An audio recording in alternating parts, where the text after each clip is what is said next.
பாரு பாரு வங்க கரைய பாரு, ஓ ஊரு ஊரு மெட்ராஸ் ஊரு. பாரு பாரு வங்க கரைய பாரு, ஓ ஊரு ஊரு மெட்ராஸ் ஊரு. தினமும் ரயிலு பஸ் பிளேனு எல்லாம் ஓடும் ஊரு.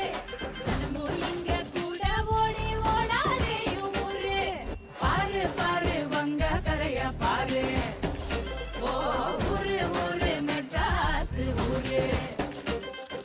சென்னை உவ நதியில குளிச்சோம், சென்னை உப்பு தண்ணியத்தான் குடிச்சோம், சென்னை உங்க கரையில வளர்ந்தோம். சென்னை நம்ம சென்னையடா, சென்னை வந்து ஆட்டோ உள்ள ஏறு, சென்னை அது ஏரோப்ளேன் பேரு, சென்னை அண்ணா ஒருத்தர் பசோரு. சென்னை சிங்கார சென்னையடா.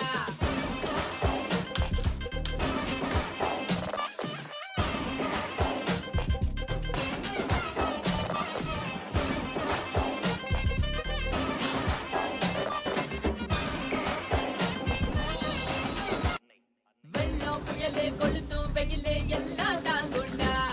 அட கேட்கும் போது படகு தந்து உயிரை காத்துண்டா. குண்டு காணா போக்கு ஜாஸ் பாட்டும் சென்னைங்க.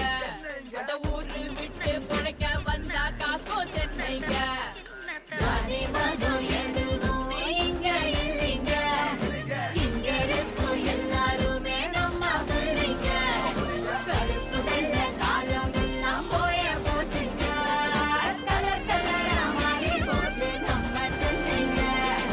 சென்னை அது எங்க அடையாளம், சென்னை எங்க பக்கத்துல வானம், சென்னை எங்க வெற்றி கொடி ஏறும். சென்னை மண்ணே ரத்தமடா, சென்னை இது ஜல்லிக்கட்டு கால, சென்னை நீ சுருட்டி கூட வாழ, சென்னை இது நம்பி வந்த ஆள வாழ வைக்கும் சென்னையடா.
So, welcome back, ladies and gentlemen. This is me, Dr. Dang, and along with me, as usual, is going to be Lucifer.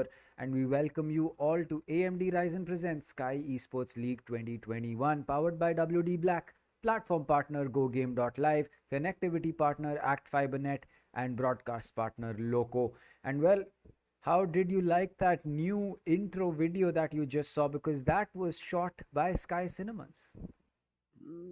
For me, I mean, it was really amazing to watch it. I mean, seeing so many visuals and those really good transition movement. I did really like it how it was composed. I mean, it just gave me an idea about. I'm pretty sure it was all about Chennai, but gave me a really good idea and something very interesting that Sky is doing.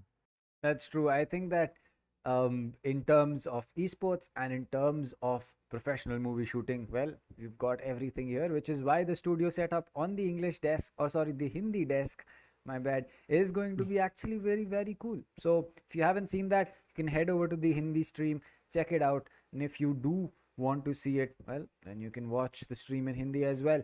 But today, it is all about two teams that we are going to be here for, which is going to be Chennai Clutchers and Bangalore Crushers. And trust me, today, well, it's high time Chennai starts picking up games, because if they don't, well, time is running out very, very soon.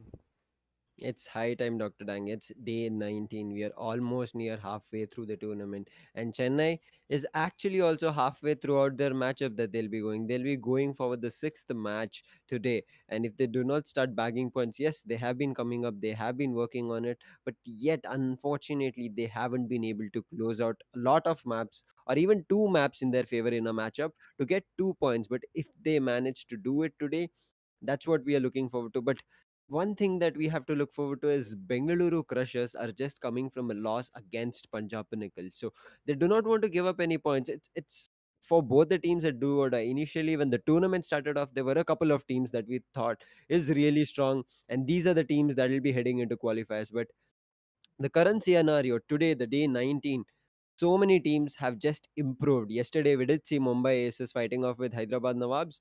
A complete different gameplay, a complete different play style. Yes, they had the same lineup coming in, but the players were also similar.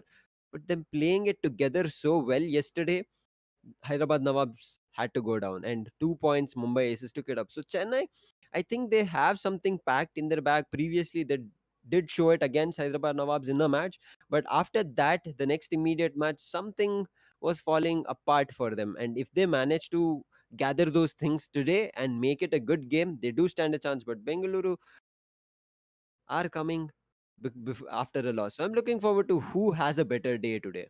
Well, I mean, Bangalore is coming back from one loss, but Chennai is coming from five. So Chennai really need to make sure that today they show tough, because there are teams above them like Kolkata, like Delhi, like Mumbai, who are already gaining points very, very, as you can say, at a very good rate in terms of how they're getting them. But at the same time, you have to understand the fact that uh, that is no reason for you to not look at picking up points, because Chennai just get two maps.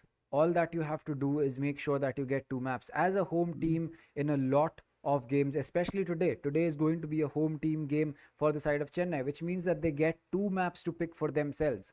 Now, picking two maps for yourself and only having to play one map that the other team chooses, well, it is an advantage for you, and you need to make sure that you take that advantage, you use it when you have the opportunity to. Yep, I agree with you, Dr. Lang. But unfortunately, during this tournament, if you've seen the teams that have picked their own maps have managed to go down for some or the other reasons. I'm not sure whether they thought, yes, we are really strong, no team can take us, and that's why we are selecting it, or whether they themselves were looking forward to maybe improving on the map, and that's the reason they have picked during the matchup or the map veto process. But somehow the teams have not been able to clutch it out in their own maps. But if Chennai does manage to do it, they have understood there is some deficits that we are facing. Yes, they had some time before they came against to Bengaluru Crushers today, but if they do manage to find that points or problems in their team, because we did see a really good performance as we talked about, but Bengaluru Crushers is not a team that, yes, they did have a loss, but then they understand the loss was not with a huge round differential. It was Punjab Pinnacles and Bengaluru Crushers fighting it out till everybody was sweating and everybody was out of energy. That's how the it was brought to the brink of the moment. So if Chennai Clutchers have something up their sleeves to the same capacity or even better of what Punjab Pinnacles brought against Bengaluru Crushers, I think Chennai do stand a chance. And Chennai, yes, as a team, they do stand a chance to portray a performance like that. That's true. I think that if Chennai is able to, um, as far as we know, we have the lineups with us, so we will be letting you know the lineups for both Chennai as well as Bangalore just in a bit. But for the side of Chennai, what they really have to make sure is they at least try to make sure that they get one map, and then in the second map at least have some kind of presence, because we saw them take split against I believe Mumbai. I'm not Delhi, I guess. No, against Delhi. against Delhi, and they lost 13-3. Exactly. So split is a map that usually when teams are good at, which teams will end up choosing, is a Hmm. map that really favors the team that loves to play split. And Chennai, despite picking split, went down 13-3, which does not bode well for them. So today, maybe look at not taking split, and maybe look at a different map that you want to go to, because split has not worked out. But at the same time, you know that Bangalore has a lot of strong maps. Figure out a Mm-hmm. way. Maybe take them to Icebox. Maybe take them to Yep. Haven or something like that. Don't take them to Haven. They're very good at Haven. Yeah, yeah, yeah. Icebox is a good call. Yeah, that's true. So yeah, that is what I feel that should be done from the side of Chennai today. Play the map, not play the map that you feel you have a better shot of defeating Bangalore at, rather than playing the map that you feel that you have a better shot of performing better on. Because Mm-hmm. there's a very small difference in both those statements. There's a very small difference in choosing a map that you feel you can beat the team on versus the map that you feel you're going to perform well on. Because it could be that Bind is a good map for you know Bind could be a good map for the side of Chennai, but at the same time, you know that Bind is a map that supports the op plays that Rossi is going to bring in. So maybe Mm-hmm. that is not a map that you look to go to, because you know that with Rossi on the op, you're going to have to face him. And when you do face him, well, you expect him to frag out. Now, if he has a bad day and you are lucky in that terms, then yes, things are good for you. But if you are not going to be that lucky and Rossi is not having a bad day, well, then you're stuck. Mm-hmm. Yep. I mean, this is something that Chennai needs to look out for. And as Dr. Dang was telling, all those things, the main thing where these teams are fighting, strategizing, working out, and the main thing that they're fighting for is the champions title along with the prize. If people tuning in new today, the total prize pool for the tournament is 15 lakhs, out of which the champions will be getting 6 lakh 50,000, second place will be getting 3 lakhs, third place 1 lakh 50,000, fourth will be receiving 1 lakh, and 5, 6, 7, 8 will have 50,000 each. Now, this is for the teams. Teams are fighting it out to make sure that they receive the prizes in their favor. But we do have individual prizes for AMD Ryzen MVP for 50,000 and WD Black Emerging Player of the Season, which is also 50,000. So, these are the prize pools at the moment. But today's matchup is basically two teams trying to make their way into the points table and get a chance on that champions title. So it is Chennai Clutchers versus Bengaluru Crushers. And as you were mentioning, Dr. Dang, Chennai Clutches is the home team today. Bengaluru away. So Chennai do have an advantage. They need to work on this advantage. And for people and viewers who are viewing in, each of these teams will have a home day and a away day. Today it's Chennai's home day. There'll be another day where Bengaluru will be playing home. So both a single team plays twice throughout the tournament with an opponent team they have played already. So it's like two times they'll be playing and mixing up their position. So they have an advantage when they match up again. So Chennai Clutches need to make sure they capitalize today's home advantage, that they'll be selecting two maps. And as you were talking about Icebox, we did see Punjab Pinnacles manage to do a lot of damage to Bengaluru Crushers. And we talked about this. Yes, Icebox is not working out that great, and that's the reason Bengaluru Crushers keep picking it so that they can keep getting better and better on it. So I'm That's looking forward to if they do manage to shut down Bengaluru Crushers again, because Chennai Clutches did manage to shut down Hyderabad Nawabs on Icebox. That is true. That is true. That is exactly what we will be looking forward to. But here we have the next 6 days schedule. So it's going to be Rajasthan taking on Kolkata tomorrow on 28th. Then on 29th, we have Delhi versus Hyderabad.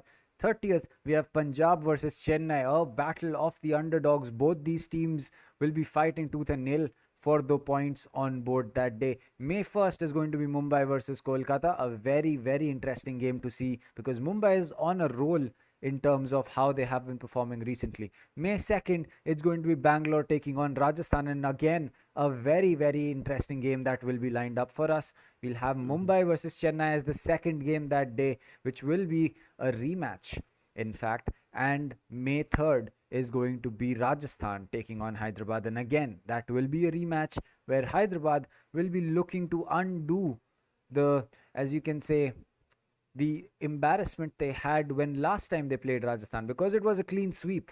And by clean sweep, I mean a clean sweep on bind. It was a 13-0 for Rajasthan on bind versus Hyderabad the last time they played. So that is going to be something that you will have to look out for. And speaking about people to look out for, well, who other than the top five content creators? We have Rebel leading right now by such a huge margin, 255 kills, as one ace, the only content creator in the tournament to pick up an ace. Solo close with 188. Fatu close on Solo's heels with 185. Then we have Hydra Flick at 179. And last but not least, Zishu with 169 kills. I mean, there was a question for the viewers for a battle pass giveaway yesterday Yep. from this table itself. So if you did answer, and I'm pretty sure we did announce the winners yesterday, so congratulations again for the winners, and that's another reminder for the viewers again. There'll be more battle passes given away, so stay tuned throughout the entire tournament. But as we, Dr. Dang, you were saying, content creators, I mean, we've been talking about this, they're just showing up huge. I mean, it's really wonderful to see them always keep doing this, and I'm looking forward to what Rebel can again keep breaking in record terms, because we might see another race coming from him. He might go up to more than 255 to match up to 300 kills, where at the moment SMX and all are sitting with 7 matches, so he's not far away.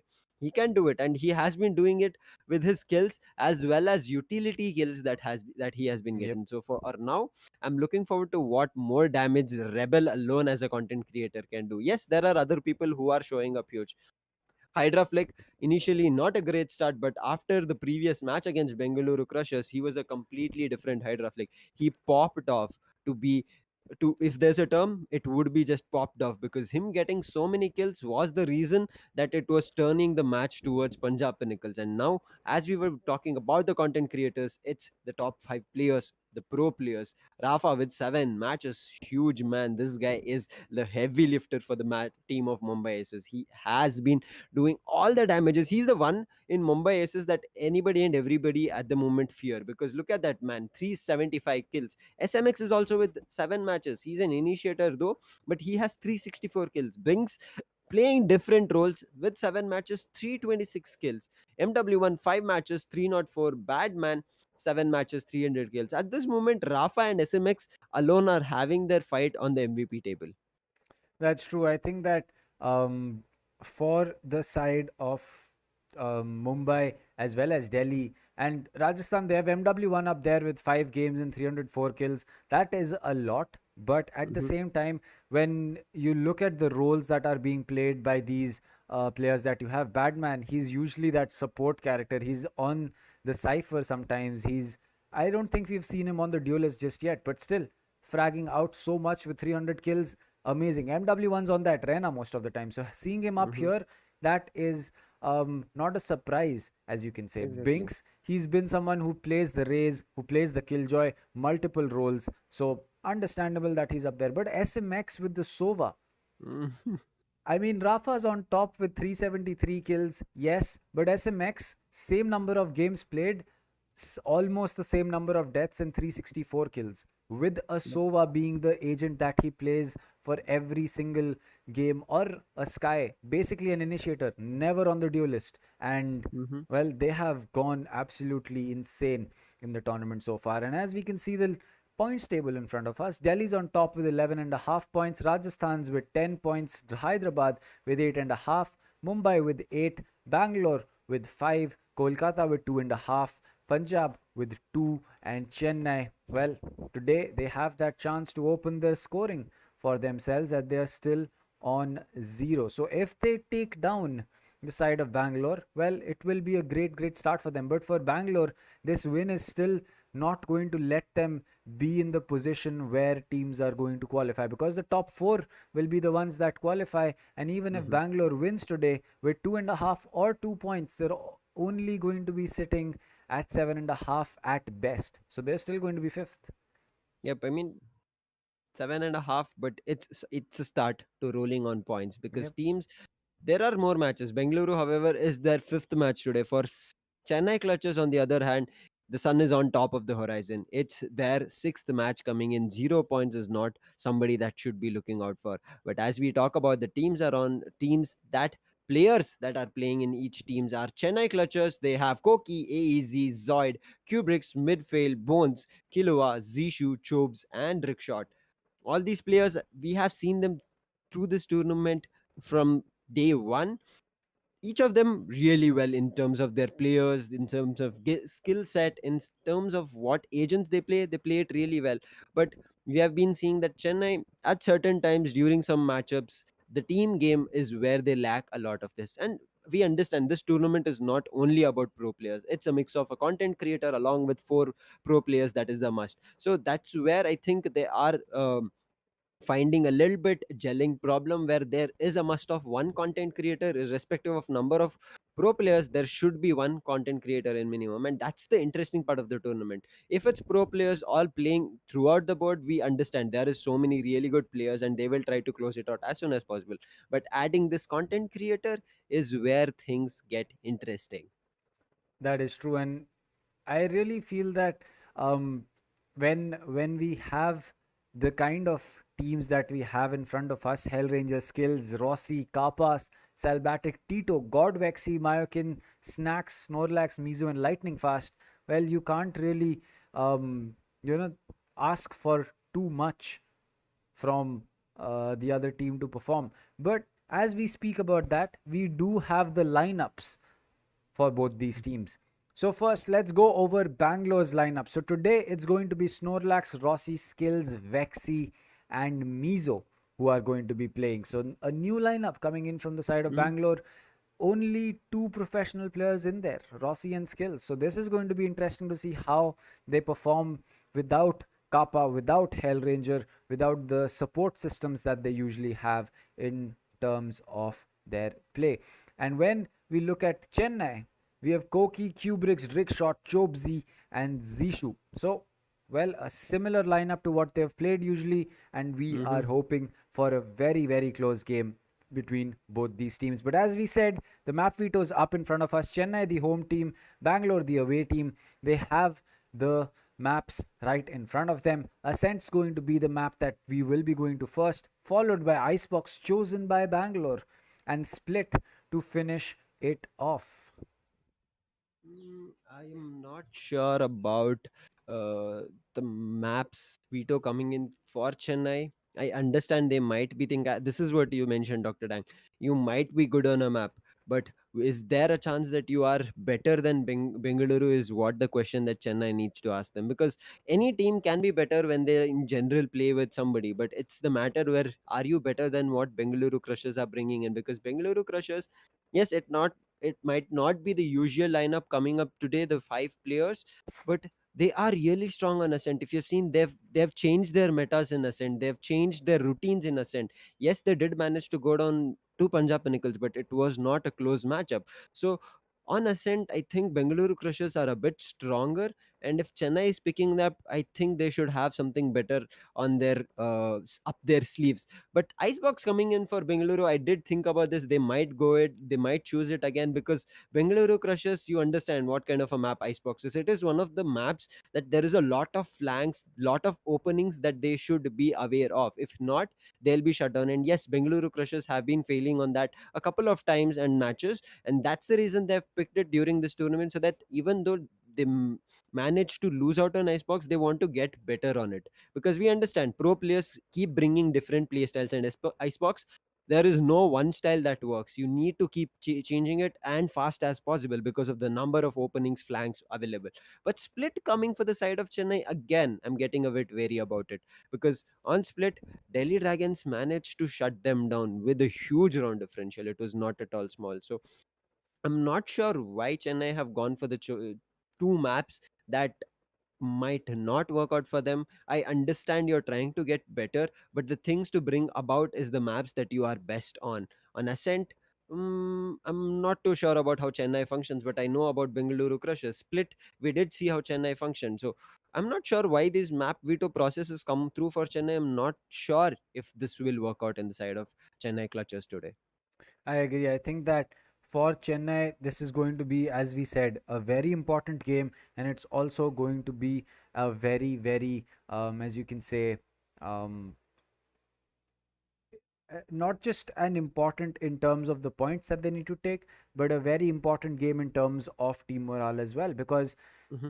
5 games you've lost, you've put in so much. It's not like Chennai hasn't put in effort. I talked to the Exactly. talk to the players that are playing, and they are practicing. You know that they are practicing because they're constantly in game, trying to grind it out and trying to figure out how to get better at it. So you can't blame them for not trying. It's just that maybe there are a few issues that they're dealing with that they still haven't figured out. But now is really the time when those issues should be ironed out by this point of time, because if they don't, well, going forward, you are going to be having multiple, uh, as you can say, timelines dropping down your neck. I mean, maybe Mm. with the maths, Chennai can still qualify, but to Mm-hmm. get that, to get those many points, you're going to have to turn that maths into practical play and get rounds, get games, get maps in your back pocket. And if you don't, well, then you're going to be sitting there at the bottom and you will not be liking it over there. So to make other teams fear you, you need to think of a new way to start taking these maps, because you've tried multiple ways, you've shuffled your roster quite a bit, but now Mm-hmm. it's game time. Now it's high time that they start performing the way that their fans and everyone, in fact, is expecting them to perform, because those players are very, very talented. It's just that for some Mm-hmm. reason they haven't been able to show it.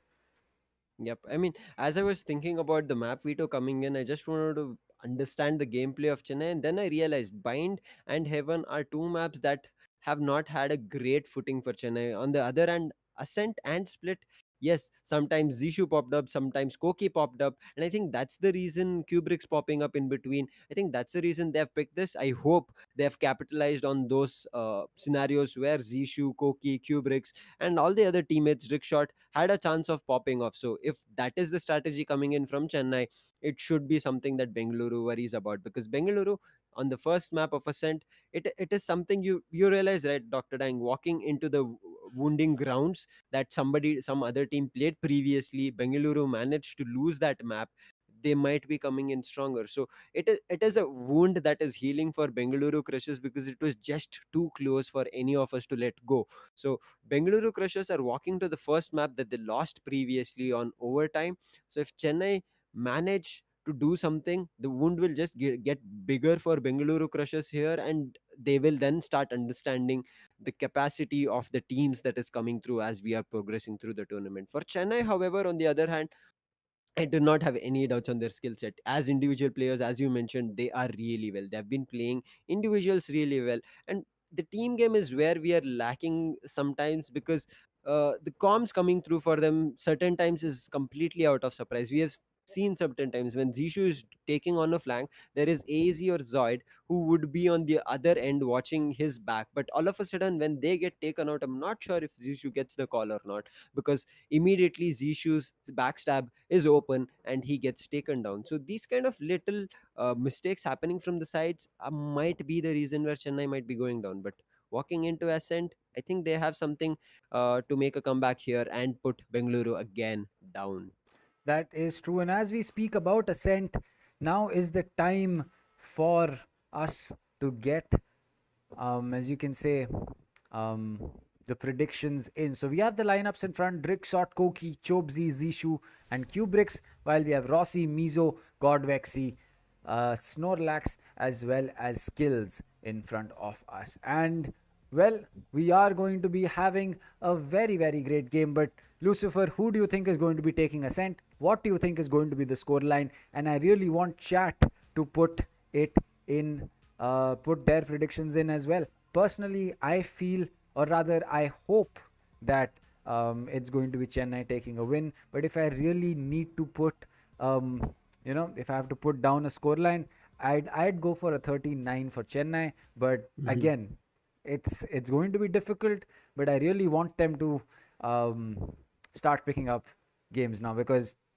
at this point of time you really don't want to see any team sit at the bottom with any with no points. So for Mhm. me today, I'm going to be going with Chennai. And well, I obviously know the player and and the team that they're going up against, but still. Mhm. I would say it might be Bengaluru walking with the 13-11, but if not, if it goes to overtime, that is something Bengaluru needs to work on, and that might be where they lose out the round. But as we talk about it, it is all Chennai clutches walking in as attackers. They will be offensive. They have made a mid-market push. They are trying to capitalize on it, but it's only two people. Will they be able to take down? Yes, Drickshot makes the first blood, but there is a wall at B main to prevent any kind of push. But Mizo is there to trade it out and will go down. But Chobs will manage to break through that wall. No, not was it wall. Wait, the wall is not broken. But how did the players make in? Was there another Sage wall though that was used? Not really sure about that, but it's going to leave Zishu in a 1v2 with Godvexy as well as the Rena, as he's trying to take a peek. He's going to get taken out by Skills, and well, that was a good start from Chennai, but again, unable to lock the round out. And well, let's see whether it works out or not. Yeah, it was the initial first trades that came in the favor of Chennai. I'm not sure what happened at B main because there was a wall and still they made their way inside because the wall was still open. Okay, nonetheless, it is a round that will hurt Chennai because they've lost the first pistol round, which will be enabling points for the side of Bengaluru Crushers. In the meantime, if anybody in the chat has any questions for the team of Sky Sports and us, we'll be more than happy to take up some, and we will be talking about that during the stream. Now, as we head into the bonus round, it is time for Chennai to make some damage, but no, the SMG is proving stronger. Snorlax takes two, Zishu is there, and Kubrix will take two, but SK Rossi and Skills will close the round. It's a very quick round coming for the side of team Bengaluru Crushers, and 2 points already on the board.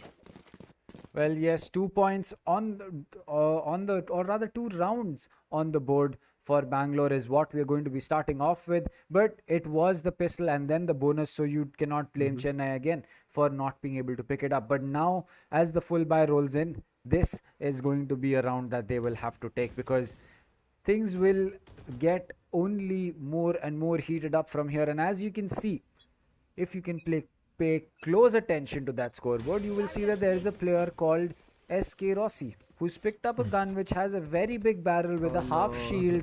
It has a very big scope, and in my small opinion, I think it is a very deadly weapon. I think that if you hit anyone with a single body shot, it's going to be enough. Yep, and then they're trying to contest it. I'm not sure why, as Zishu will be the first man going down from the side of Chennai Clutches. Guys, if there is an operator coming from the side of SK Rossi, contesting it might not be the good idea if you're going for a raw peak. I mean, eventually you will have to contest it sometime, but as we speak about that, it's going to be Snorlax getting one onto Drixot, but Kubrix with that trade, but Bangalore still have that advantage. Skills, he's very low on HP, but he can always heal up, and that is exactly what he will do. He's going to get Chobzi, heal that up, but he's going to run out of bullets as Kubrix comes in. He's going to get that, and no, Koki! That was your the chance. rare potato coming in from him. He is going to get spotted out by that recon dart coming through, but he is going to be in a tough position, and there you go. He will connect enough shots with Godvexy this time. Both the players missing a lot of shots, and they are going to get that round on board. Though that was a bonus that came in from the side of Bangalore, they did lose that operator, and that is still going to be that's still going to be a very, very interesting thing. That's going to be a very interesting mechanic in terms of how their economy is going to go forward with. It looks like they're heading into an eco, so Chennai, well, you have a brilliant chance to equalize the scoreline over here. It was their bonus, so them going for an investment on operator, you can see the damage doing it. If they did not do that, they would have gone for another by coming through, but they have done it. Now, this recon from Godvexy was really beautiful. It will reveal two people, but there is the ultimate Hunter's Fury, which will spot him out, but only give him one tag. He's low on HP. Trickshot will close him out, but SK Rossi with his Blade Storms takes one, but immediately gets stayed off with Chobzi. Chobzi will get a full heal for himself. He's comfortable back on full health. Trickshot making matters worse, taking one more in his favor, as Koki makes even things better for the side of Team Chennai Clutches as they take one man, but Snorlax with beautiful headshots connecting on the head of Drickshot and Chobs. Two duelists lost there. A fake out coming from him. Beautifully played, but will he be able to shut down? Yes, he has shut down the last man standing. He can pick up a rifle in himself. He has to play it smart here. Well, yes, this is a 1v1 as the rifle, or rather, the Spectre is going to be coming out. Snorlax tries to go for that Deagle because he feels that maybe the gunfight that he's going to be taking is going to be at a longer range than he anticipated. And well, Kubrix is not going to miss. He's not someone that you can take for granted in that sense, and he's going to be lining that clutch up for Chennai. And well, that is 2-2 on the board as Rossi has picked up another operator. Ah, this man, I think he and this operator have some kind of a romantic story that they have, because this man will just destroy the opponent with this operator. That is true. I mean, he is the You should run. I'm going to go and say this, and probably some people, I'm pretty sure that most people are going to agree with this, but some are not. I feel that in terms of just the op skill being used, I think that Rossi is better than any of the jet mains that we have here in the country. But if we have to talk about um, jet being played as utility or jet being played in terms of raw aim, then I'd say that it is going to be Deathmaker who is better than Rossi in those terms. Agreed. I mean, Rossi is a beautiful op player, but here Koki, who played it so much time in that cup, he will manage to take one in his favor. Mizo will go down, shut down skills with a beautiful chip to his head. Now it's a two-man disadvantage for the side of Bengaluru Crushers, but Z Snorlax is there. He was the man who bought it really close. Godvexy making things better. It's back to a 2v2 situation. These players are taking this initial match start is itself just seconds left. amazing. Last Godvexy player might be taken out standing. here. Chobzi will get the first one, and I think B should be a good plan coming in the side of Chennai Clutchers. Well, yes, that is going to be a plant that Chennai will be able to go down. Now, planted. Snorlax, he's at 55 HP. He has a weapon to get this clutch in. He's going to go in for that fake TP that will turn Kubrix and Chobzi's attention to maybe first lane or second lane, but eventually he's going to have to push those two as Chobzi is going to be there with the op. A clean connect. The op in the favor of Chennai, and well, today Chennai is really looking good. I mean, yes, Bangalore's not playing with their main lineup that we've usually seen in this tournament, but yes, from the side of Chennai, Koki, Kubrix, and Chobzi, these three have had a very good start to the game, and I really feel that if they can maintain this momentum with them, even if they get 5 rounds on attack, it's going to carry forward through to defense, and that is really where things will start off for the side of Chennai. Yep. I mean, we understand it's not the main lineup, but yes, Bengaluru is not like flaking out here and there. It's just a beautiful strategy coming from the side of Chennai Clutchers. They have prepared really well for this matchup, but skills will start this round. Sixth round, he takes a beautiful chip for himself as a trade. Kubrix will be going down, no information given, but Chobzi, it makes Matt is equal for the side of Chennai Clutchers at the moment, and random sprays coming across, but unfortunately does not connect with anybody as Zishu makes his way into trees. Well, yes, that is going to equalize the man count, but still advantage Chennai because they do have the better weapons, except the Marshall that is there in the hands of SK Rossi. That is really going to be the only weapon that you can say, or rather, yeah, that is really the only weapon that you can say is something that can contest with the Vandals and the Phantoms coming in. And Rossi trying to peek an operator is going to get a taste of his own medicine. Trickshot getting that clean shot. Closes the door, goes in for that dash. Godvexy holding inside. He's going to get Zishu. Do not clear out backside. They're going to spot Koki, but the reload has to be pulled up by Godvexy as Mizo fell to Chobzi. It's all down to skills. Now in a 1v3 with a Vandal in hand. If there's someone who can clutch this, he's definitely it. He's going to go in for that dismiss, not go in for that heal. 6 bullets in the magazine. He really needs to make sure that he can get that clutch for his team. Yep, One 6 enemy bullets. remaining. He takes one. He's back to 4 bullets, and he has spotted the Reyna. Will he be able to do? He has just 4 bullets. No, not working in his favor. As Shobzi will clear another round for the side of Team Chennai Clutchers. 4th round online. He's saying, "I should have gone for that reload. I would have been at a better place where I wouldn't have to worry about the number of bullets." I think that's what happened. I think he managed to use the 4 bullets that he had in his magazine, and then the reload animation just popped off. It's really great what Skills is able to do here, picking up a gun, taking an initial first, I mean, even trade for his team. But now again another full buy coming in the meantime, there's a question for you, for all the viewers out there: who will win this matchup today? Is it Chennai or Bengaluru? Put down your answers, and also do not forget to answer the poll on Instagram. Yep, that is true. On Instagram, you can go ahead and follow Sky Esports as well as Sky League. And well, here's a surprise. We are extremely close to 100k followers on Instagram as well. So why don't you go ahead and follow Sky Esports on Instagram. And as we speak about that, Snorlax is going to pick up Brick Shot. I believe that was the op. Chobzi, or rather Zishu, is going to land a dink. He will not be able to get the kill though, as Rossi is going to get 2 and Snorlax adds 1. It's all down to Koki in a 1v5. He's going to go up against Rossi and jiggling and peeking and jiggling and peeking. It's going to be a headshot that eventually lands from his side. And well, that's a flawless round from the side of Bangalore. You saw SK Rossi there. He was like, I'm done with this. I need to start popping off. I'm done with these people stealing my operator every round. I'm just going in for this last kill and shutting the round and bringing the third round online. Just one map point away from the equalizer here. Yet we are starting off, and they went for a save. The Chennai team have went for a save. Yeah, they did lose out 2 rounds, and I think that's the reason they've gone for a full save. And they've been also be going down to Bengaluru with loss of rifle. So it's not been great for Chennai and the economy.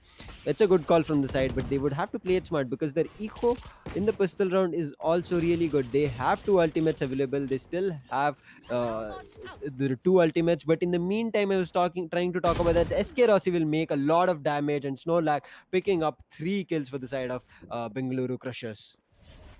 Well, that is going to be Chennai not having a great time, but Mizo, she's going to pick up Brick Shot and another flawless on board from Rossi.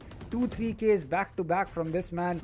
Well, we were talking about Rossi being really good on the top. I think we have to change it up to Rossi being really good at everything because, well, 3Ks back to back in 2 rounds and flawless rounds. He really is going to be someone who you have to agree is a name god.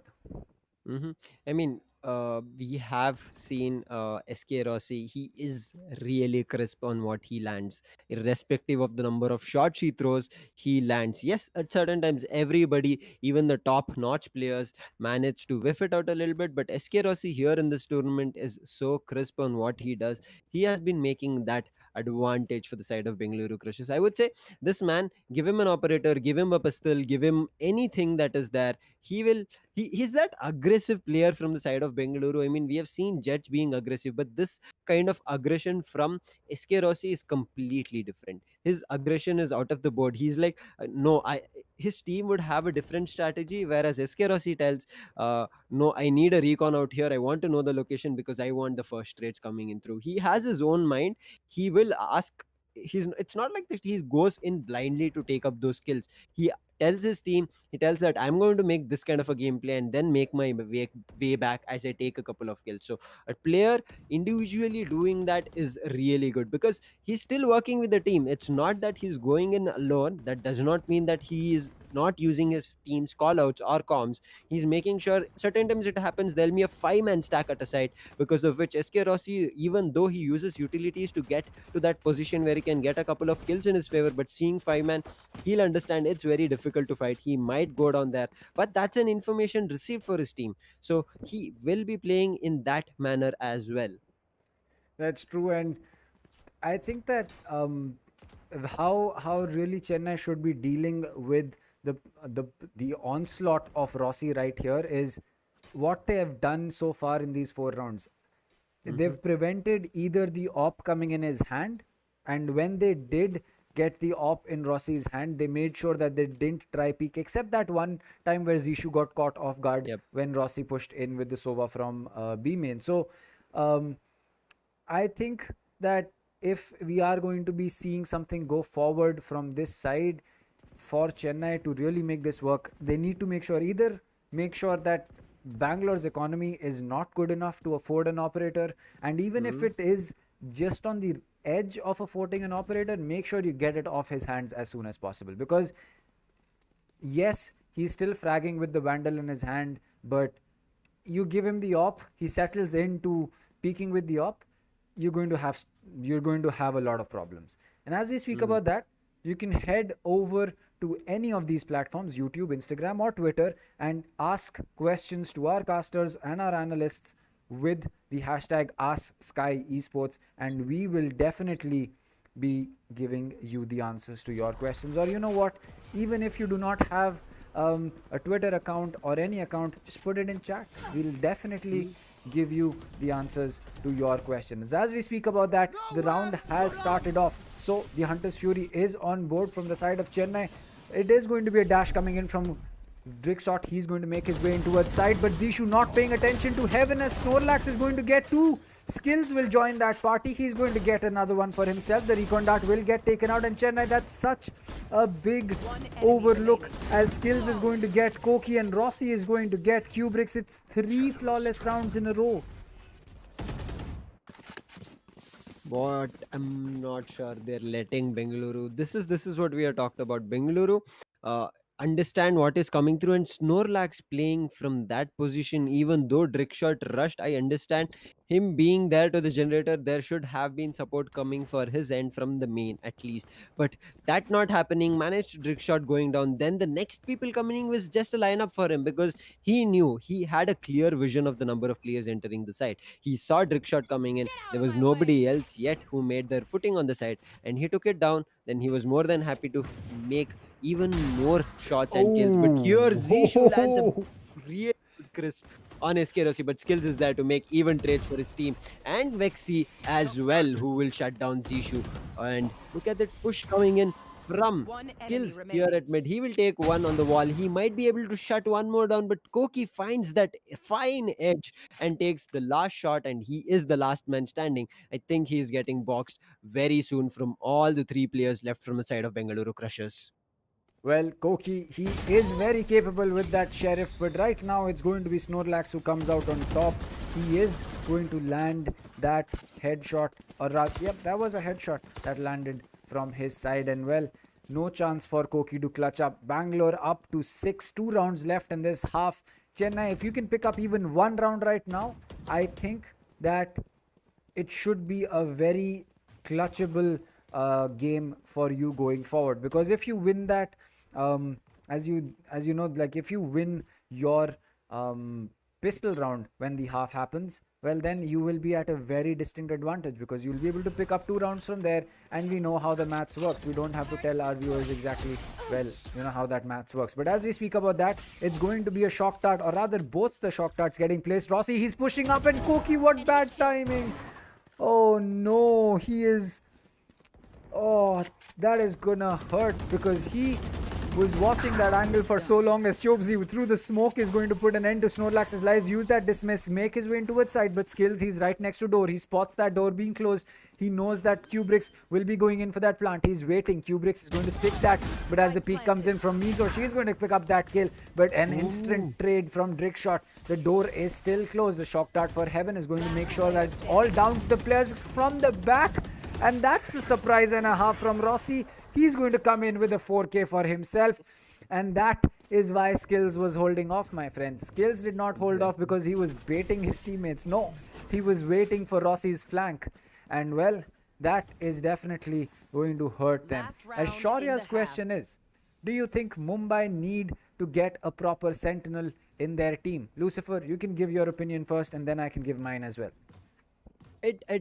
At this moment, Mumbai has Bings on their hand. Bings has been playing as a controller and a sentinel, but yes, having a sentinel might be something that Mumbai can look forward to, because their strategy at this moment completely varies at certain times, and Bings might not be the right sentinel because his aggression is really good. So if somebody takes that worry out of his mind, I think Mumbai should be even better and a stronger team moving forward.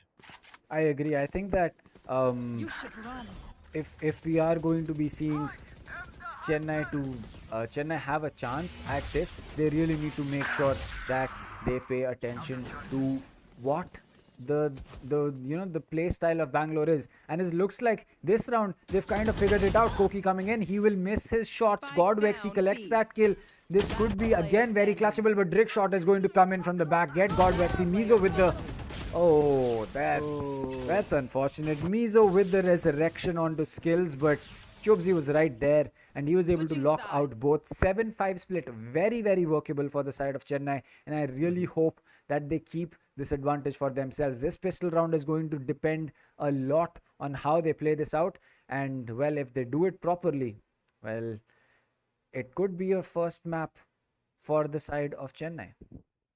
Yep, I mean 7-5 is a really good split. Now they're going into defense. So it's something that can really work out in their favor, but they have to play it smart. It is SK Rossi and Skills who will be trying to enter it if they have a really good counter strat. But I did like the first part of Chennai Clutchers where they played really good strategies. Yes, at certain times SK Rossi did try to push out, but he was also managed to shut down a couple of times. So they did have a really good strategy coming in for Chennai on the first half. So if they keep that same thing here rather than just going for raw gunfights without your utilities might be something that should completely work in the favor. But look at this, there are three people in the side. It might get difficult for SK Rossi and Skills to hold it down, but SK Rossi, this guy will not stop. He's pushing in. He'll get the side for his team. One man already down in this pistol half, but it needs to be a clean retake coming from the side. But SK Rossi is holding Rafters so strong, and he'll manage to find one head.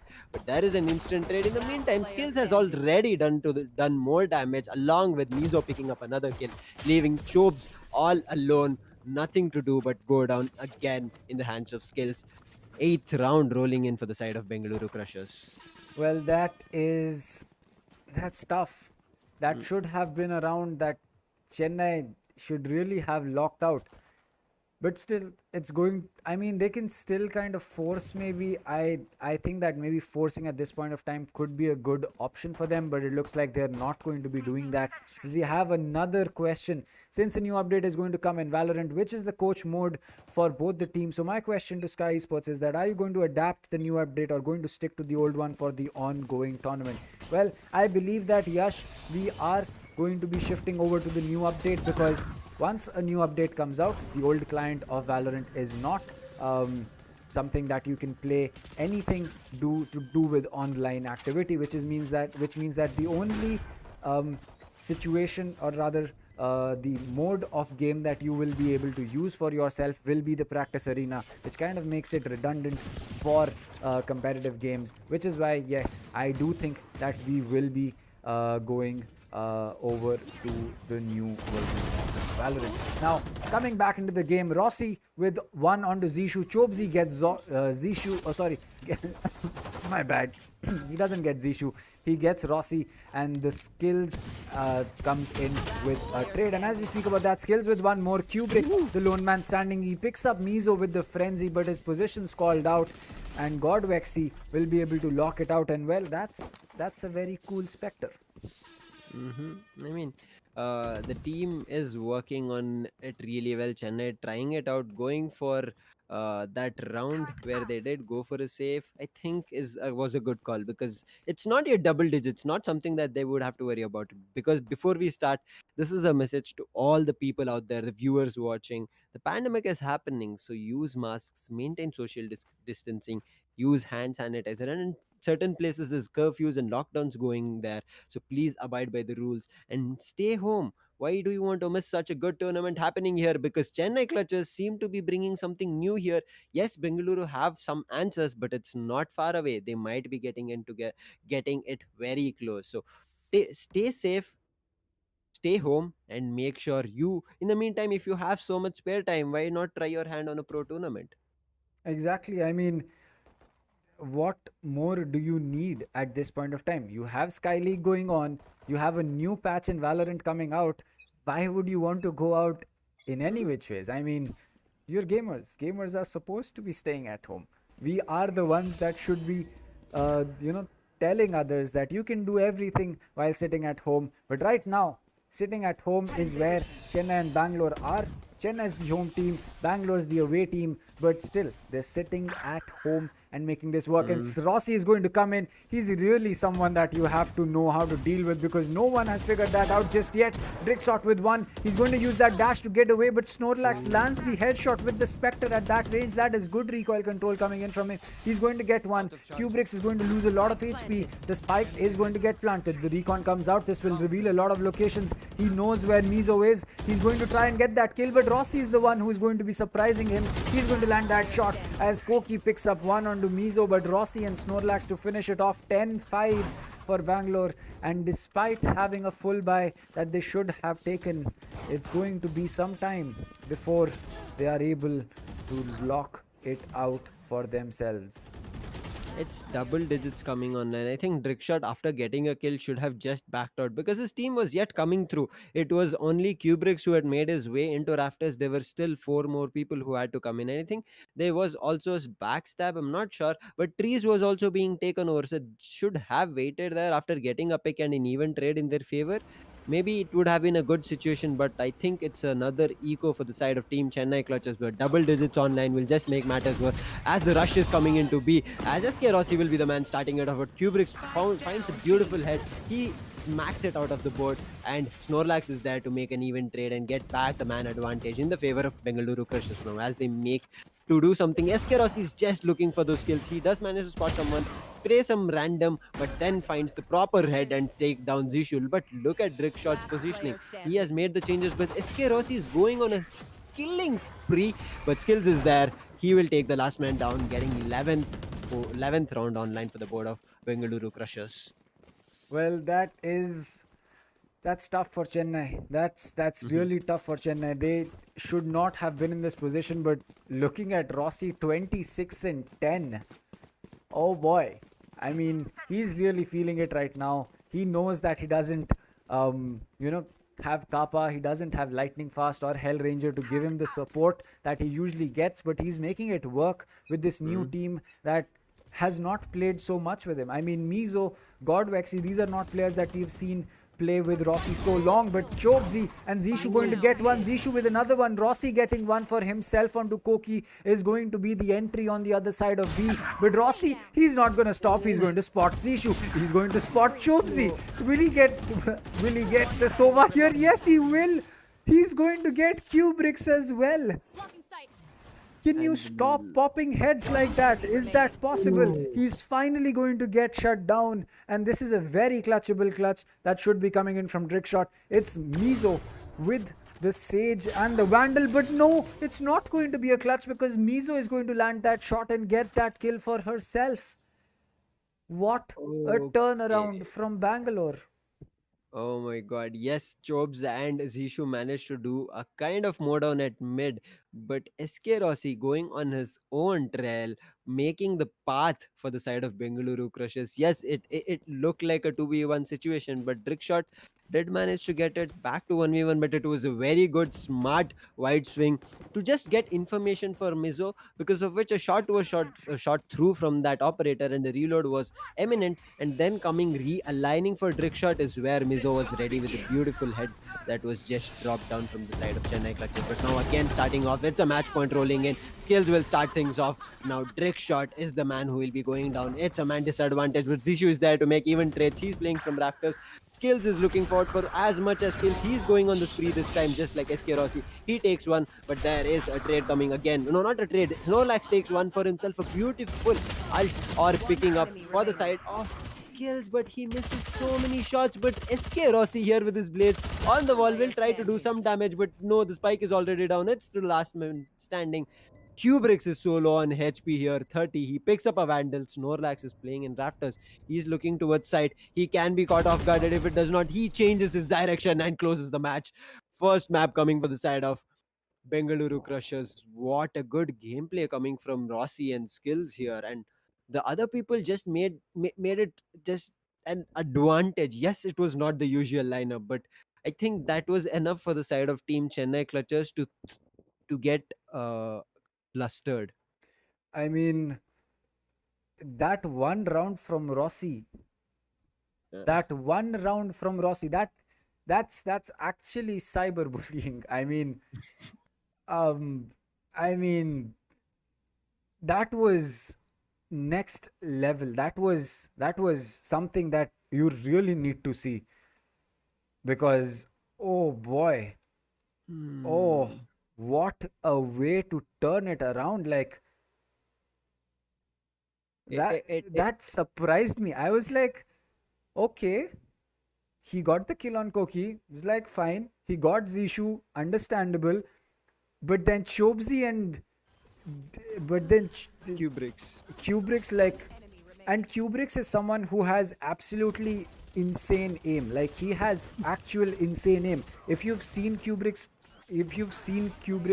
frag it out, then you know Kubrick's has insane aim. So does Yep. Rickshot. But Rossi just like like what? I don't know how to put this in words. I don't know how to put it in words.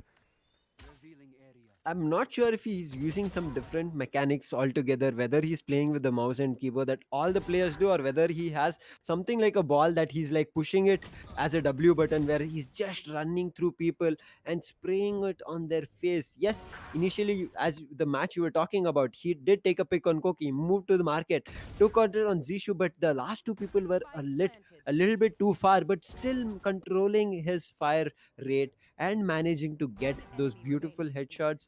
This man is made up of something. His metal is something else. And this is a true story, all right.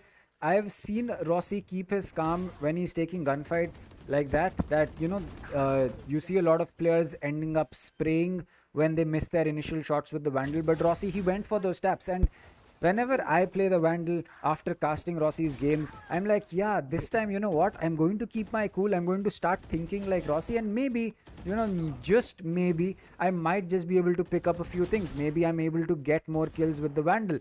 But then I miss 3 shots and suddenly I'm like, all right, you know what? No, spam, spam, spam. And Rossi misses what? 3 shots on the player that is there in mid. Like he spots Shobzi, misses his first burst, connects with the second one, spots Kubrick's, misses 3 bursts, still keeps his calm, and then lands those shots. Like, what kind of like patience, what kind of composure do you need to have to land those kinds of shots? Because like 31 and 12 at this point, is it even allowed? Ah. Like can like we saw absolute domination from MW1 when he went up against Hyderabad, but that Mhm. domination was of a different kind. That was domination Yeah. of winning gunfights. This was aim domination. This was like different. Yep. He was so ready that the opponent who was thinking that okay, there'll be somebody at B long, I'll be ready for that. But SK Rossi coming up so close with his aim, I think that was just the better part of it. Where yes, people did expect him to be coming towards them, but nobody expected him to be so ready or even so close that he'll be able to manage so many kills in his favor. And as we initially spoke, immediately when the operator was not working out for him, when it was immediately being shut down, you saw him, he did not pick up an operator next. He just took a Vandal. He understood, let's just play it in my rifle, and he just showed us a beautiful game here. 400, 450 is his average combat score, Dr. Dang. I mean, the point that you mentioned after seeing SK Ross's game where you were just look for those taps, yes, I do the same, but certain times I land it and I feel happy. Oh, yes, this is why you should not just randomly spray. But as you said, certain times it's like, oh no, how does he land it? And I miss it, and the opponent just finds my head. But this man, SK Rossi, is made of a different metal. He is working on a different gear. If there are, if comparing it with a car, if people have 5 to 6 gears in a car, this guy has a 10th gear in him, and he just puts it on board. That's what he did in the first map. I mean, I really need a break after seeing that. Like, I mean, that was some like there are moments when you cast games that you keep saying what is happening because that is second nature to us. Mm. Like after casting so many games, it's kind of become second nature to start describing what is really happening on the screen. You don't really think about it, but at the same time sometimes you'll start seeing things which, yes, which I was talking about. I was going, oh, he got Koki, made his way to market. Yes, he picked up a kill on his issue, but for me to process that and realize what just happened, that took me another few seconds after the last kill on the Kubricks. Like he landed those shots on Chobzi, Zishu, Koki, and Kubricks, and then I was like, oh wait, that is what just happened. What did I just see? Because I have not seen that a lot of other, like I've seen tens hit some shots, and yes, they are nuts, and obviously you can't compare tens and Rossi. They are at different regions. They have not competed with each other, so you can't say how Rossi is going to compete with tens. But one of the best mechanical aims that I have seen as Yep. a spectacle, it was this clip. And trust me, this is going to be all over social media.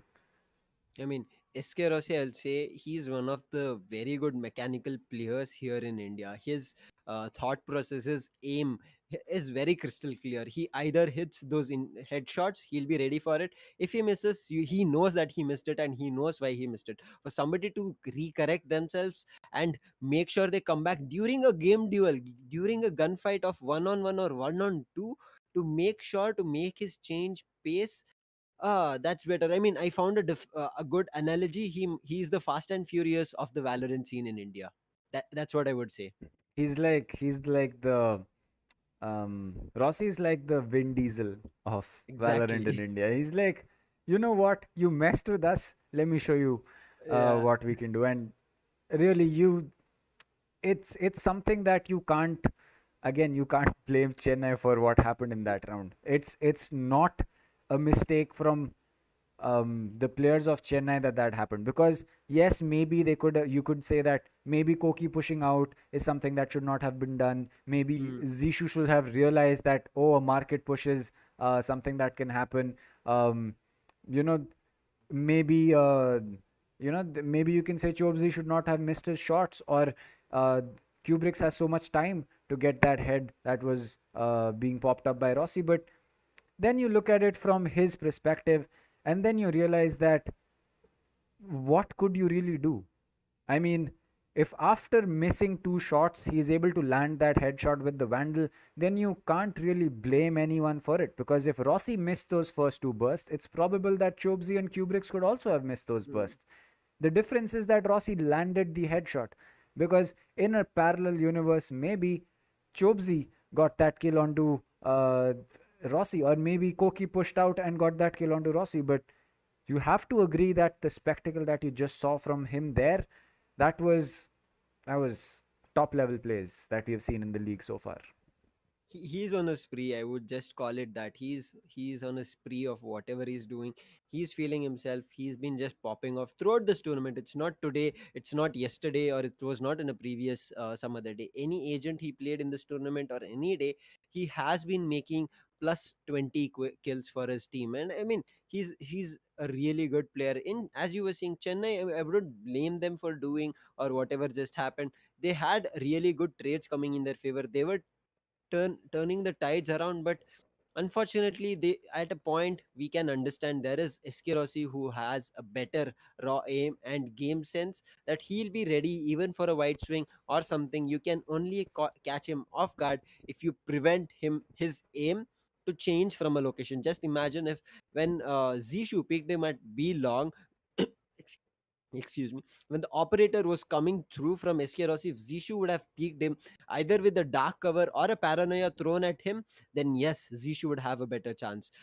He what he did was peek him with completely a raw aim. I understand that both of them are really good at their aim, but SK Rossi with an operator is just ready to. It's like I feel like SK Rossi has already pressed his mouse button, and his mouse button works in such a way that once he releases it, immediately shoots the bullet.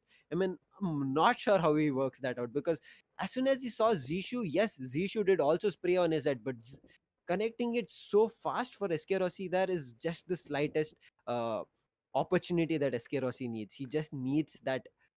I would say not a second, it would be very minute, even in milliseconds. That's true. I think that he really doesn't need too much time to make it work for him. And I don't, I really don't understand how his reflexes are that fast, because um, I don't know, maybe one of these is like what he really chugs down, like maybe a Red Bull before the game, and that's really what he is doing. But if you really have to understand what um, raw aim potential looks like, well then you have Rossi as the best example for that. And the sad thing about this is that Chennai had a good first half.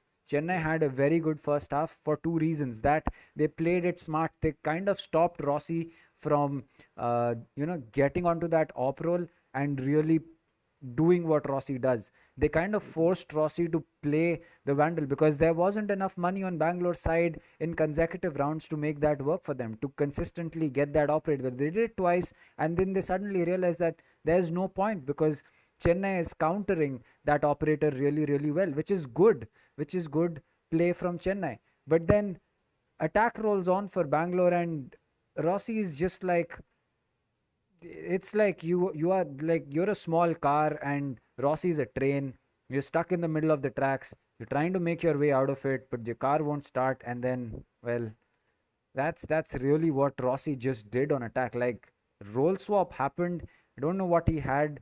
Like, was it a Yeah. chicken roll? Was it a milkshake that he really loves to have after his streams? But whatever it was, you basically, Rossi changed the game for Bangalore. Like, there was nothing Yeah. that Chennai could have done at that point. I mean, you can put all your strategies in play, you can put everything in play, but at the end of the day, if the guy is just winning his gunfights, he's winning his gunfights. It's a first person shooter at the end of the day. Like, Valorant requires a lot of strategy, but you still Mm. need to win 5 gunfights to win the game for your team. And if someone like Rossi is really feeling it and he's landing those shots, you kind of just put your hands in the air and be like, what should I do? I agree with you, Dr. Dang. SK Rossi in the second half was completely insane. That's how I would like to put it. He was just outright insane. Chennai on the first half, as you mentioned, they played it really well. They strategized this really well. They shut down SK Rossi so many times and catching him at the right moment. They were trying to push into sight. They were throwing utilities where SK Rossi would had to change his position, because of which they got those trades in their favor. But on the second half, I guess it was a little bit aggression that was being met. You know, SK Rossi who is, you know, Skills who is. They are playing back to back with each other. So you meeting two people head on who are same with that aggression, and if it's not two people that are working out in your team, then obviously you will be shutting down and letting the site open to be taken over. And here we did see in the second half where initially, as you mentioned, Zishu and Chobzi did push out of mid in the round that we saw that was so fast. They pushed out in mid, they got a couple of kills. Now it was their time to return back to the position, because Koki had also pushed out. I'm not sure why Koki took that call, because he was alone. He was not together. There was no trades coming in his favor. Yes, he had put down his turret, but he did not even play for his turret information. He just pushed out. So making these kind of plays when your team is already pushing, and if you put an aggression throughout the defense, then obviously at one point of the side there will be a deficit where somebody will go down and the area will be just open to be taken over by the opponent. I guess that's where a little bit of Chennai, I agree, SK Rossi was just showing up better here. But if you allow SK Rossi, he will just make it capitalize. That's what he did, I would say. Here you allowed him to just come over, walk over the team. You made sure you were playing the same positions as a person plays in a general tournament, because of which SK Rossi was just coming there, looking for a kill, taking it, going back, going for another kill, because he knew where these players will be, where these players will be waiting for me, or where these players will be waiting for the post plan situation. On the other hand, knowing SK Rossi, the team of Chennai should have understood that okay, he might be coming for a kill. Looking at him taking one, two, three, four, he's just wiping the board. They should have understood, okay, SK Rossi is on a spree. The only way we can shut him down is when he comes directly to us and we are throwing down our utilities. And that's how they caught him off guard in the first half of the tournament. So I'm looking forward to if they manage to change that in Icebox, being the second map, but it's a pick of Bengaluru Crushers here. It's not an easy map. Bengaluru will not let it go easy. They've not had great games. Yes, it's a really good map for them, but in this tournament, it's not been working out great. Chennai have managed to shut down a team where Bengaluru failed. Hyderabad Nawabs, if they manage to do the same thing here on Icebox, I would say they have a good chance going into split. But this is what I initially talked about. The maps that they picked, yes, I understand they have to pick the better maps in out of those 5 maps that are available. But going for Ascent and Split, I had my doubts. But if they managed to do something here in Icebox, it was a good try on Ascent, but it could have gotten a bit better in terms of defense aggression coming from the side of Chennai. So if Icebox, they're starting on defense, they do have an advantage. So if they play it out well, I think it should be something they can try and work it out. I agree with you. I think I agree with you with the part that their defensive aggression is something that Chennai could have looked at. But I don't agree with the part that um, Ascent is was a bad pick for Chennai, because when the match started off, when we really saw what Chennai was offering as resistance to the side of Bangalore was very, very good. We saw them Yeah. really play it well, and things were looking good. I really thought that, all right, today's finally going to be the day where we see the side of, you know, the side of Mm. Chennai to have have dedicated presence on the map, where, today on attack Chennai felt like a different team. And I Exactly say correct. this in a good way. I say this um, in a good way because we saw Chennai become the team that we expected them to be. They were playing the roles of support. They had some oversights. Yes, they did not check Heaven properly in one round. They lost two bodies to Snorlax, and then Skills came in and picked another one up. That was a big oversight. There were mistakes from the side of Chennai. Not denying it, but still, the 5 rounds that they took, they were 5 clean rounds. Yep, agree. And where it really, and the 7 rounds that Bangalore took, those were 7 clean rounds from their side as well. But then when the split happened, I don't know whether it was it Chennai giving frags up, was it Bangalore really feeling themselves? Because other than the fact that Rossi absolutely walked through the side of Chennai, as Eminem pointed out in chat, he said that there was a good clutch that came in from Mizo as well. That 1v1 Mm. versus the op, that is the picture perfect angle for Drixot to win that fight. He should not have fell to Mizo over there, and that was a good shot that came in from her. And now look at the scoreboard. She was at 5 kills, and you think, looking at the scoreboard, that she didn't have a good game. Why is she playing between players like that? Well, the reason is that, well, she landed that shot. If she can land that shot against an op which is being manned by a jet like Drixot, then you deserve to be in the position that you are. And it doesn't matter if you had 1 kill. I mean, if you got that clutch for your team, that's a round. And if 1 kill can get you a round, well, then 1 kill per round is basically going to get you multiple rounds for your team as well. And that is really where, you understand how many players end up being in the shadow of Rossi, because a great Mhm. clutch by Mizo, a good plays coming in from Snorlax, good plays coming in from Skills as well, and Godvexy with this Sova recons getting the information for his team. But on the face of it, it's Rossi. But again, a good team effort coming in from Bangalore. Not sure what really happened to Chennai on their defense half, but as I even my agree to hands are what in you the air, said. and like, what could you really do? I agree to it. Chennai was a different team when they walked into attack. Their strategies were really clean. I mean, I did like their executions, going for the spike plant, going for the takes, going for the skills. They played it really well. I did like it, but just the same thing was this defense half. I think I'm not sure what they had coming in there. And you mentioned, yes, SK Rossi was the fragger, but he was the fragger because his team was supporting him. His team, if just imagine if SK Rossi's team was sitting in the attacker spawn and he himself would have gone through, I'm pretty sure after picking up Koki, Zishu or Chobes, one of them would have managed to take them down. But because there were crossfires there, that's the reason SK Rossi also had an advantage to get a composure that there is a team watching out for him. If he managed to go down there at mid, there is his team who's supporting him who can take a couple of frags in their favor as well. So as a team, Bengaluru Crushers performed really well. Yes, it's a duelist who did so much kills. He took 30 kills in his favor, but it wouldn't have been possible if his team was not ready or supporting him, as Snorlax was the man who changed the round in one of those A pushes coming from the side of Chennai. He was hiding there. He did spot out Drick shot, but there was nobody else inside, which gave the information for his whole team saying that A has not been completely pushed. So let's throw down some utilities at the entrance so they cannot make a push. In the meantime, I shut down Drick shot. Then Chobes walks in. I shut down him as well. In the meantime, when two people have gone down, the team of Bengaluru have made their way to A, because of which the site has been lost and taken over completely from the side of Team Bengaluru. So Bengaluru played it really well as a team. Chennai on the attacking half, I would say they played it really well as a team. On the defense, they were broken, I would say. On all the sides, they were broken. Only a couple of people playing together. The mid aggression coming there from the side of Zishu, Chobes, Kubricks, and Drickshot. was a good call.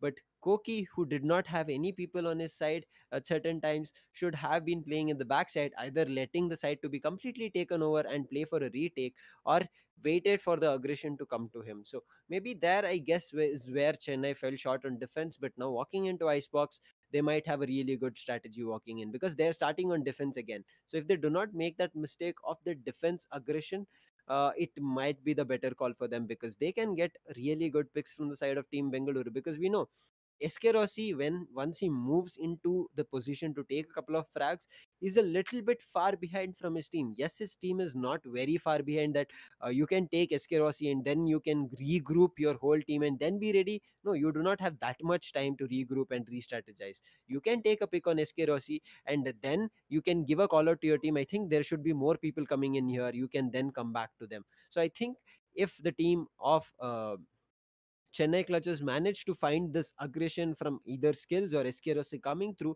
and shutting those things, I think that should be a really good call for the side of team Chennai Clutches to get the icebox map at least.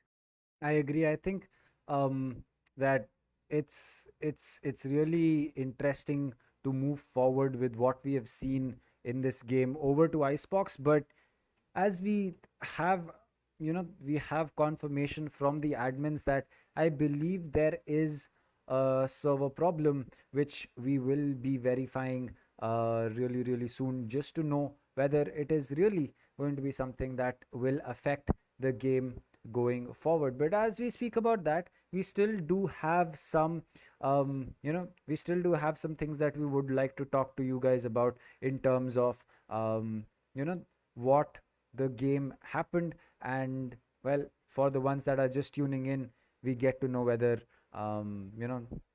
you have some questions to ask us about as well.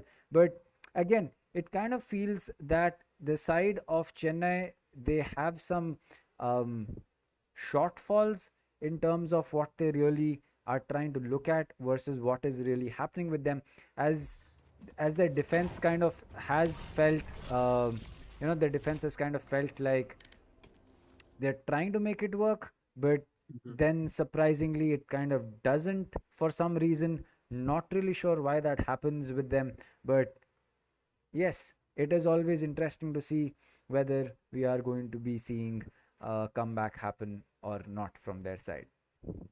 Chennai is a really good team. I mean, the first half they walked in, as we were talking about an ascent, I really liked it, because they as a team functioned really well, playing on the utility game, and just fell little short when they moved into defense, because the 7 rounds that Bengaluru got was a back to back. So they were just carrying that confidence, going to pistol, and then taking rounds there as well, shutting down Chennai. I think that was just that the confidence getting boosted from the side of team Bengaluru, where SK Rossi and Skills and the whole team were like, we are getting these rounds. Let's just keep pushing it as much as we can. If a phase comes where where we are getting taken down, then we will re-strategize. But for now, we will keep the same game style going around, because they were just super confident on what they were executing on the opponent side for Chennai. So I think that's what worked out better. In the meantime, before we head into the game, yes, Dr. Dang, there were a couple of questions asked by the people. So I will think about that in the meantime.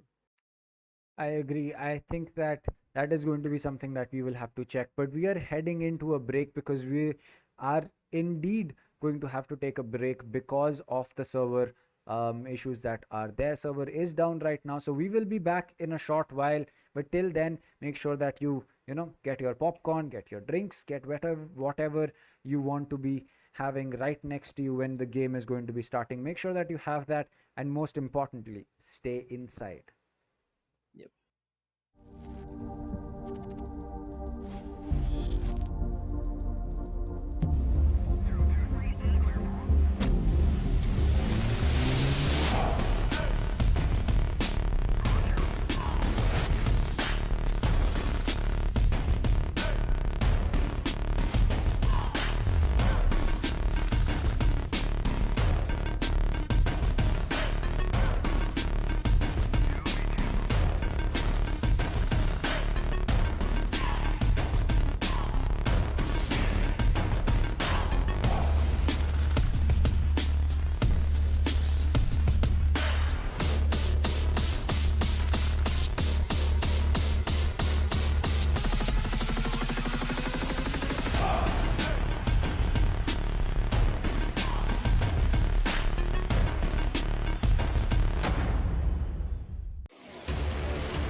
So, welcome back, ladies and gentlemen.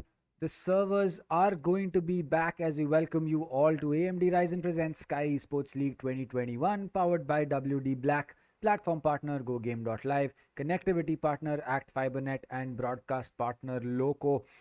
And well, we left you on a scent with Bangalore winning it out 13-5 against Chennai in the first map. Well, we are headed over to the second map, which is Bangalore's choice, which is going to be Icebox. And Lucifer, well, it is a great game coming through. A good start from Chennai, a bad ending for Chennai, but maybe Icebox could be a different story. Yep, I mean Chennai. We were talking about this. Chennai just started their engine super hot. They made sure that worked out. But once their engine, there's a threshold that it reaches, and that's where I think it started dying down for Chennai. But yes, Icebox is where we'll be heading things to and seeing what will happen. But in the meantime, before we head into the matchup, there were a few questions that came up on our screen, Dr. Dang. So I just want to make, because we did not get a time to talk about it during the matchup, I just want to talk about it now.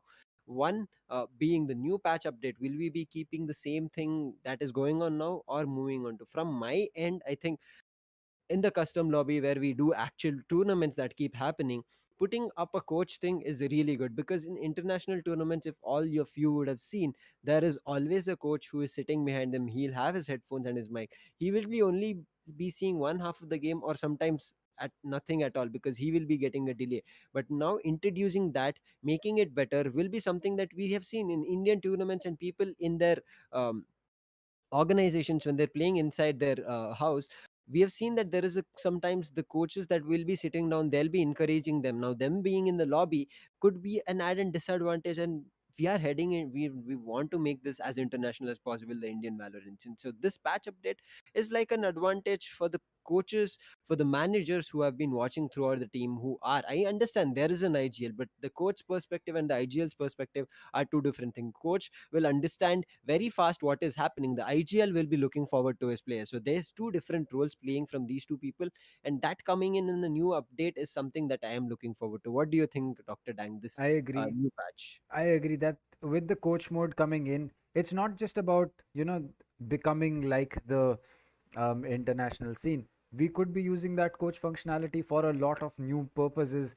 that maybe the international teams have not yet started to use it for. And it's just a new extra feature which is going to help teams perform better, because as you said, with the coach, he is able to see all the perspective of all five players. He's able to see exactly what his five players are doing, and not just get more information in general, but be able to dial it down, be able to distill it, concentrate the information that is really needed for his team, and give it over to the IGL or give it over to a particular player. For example, if say the coach mode comes in and the coach realizes that, oh, Rossi is not able to play the op today, maybe we can shift him over to a different weapon and change his role a little bit.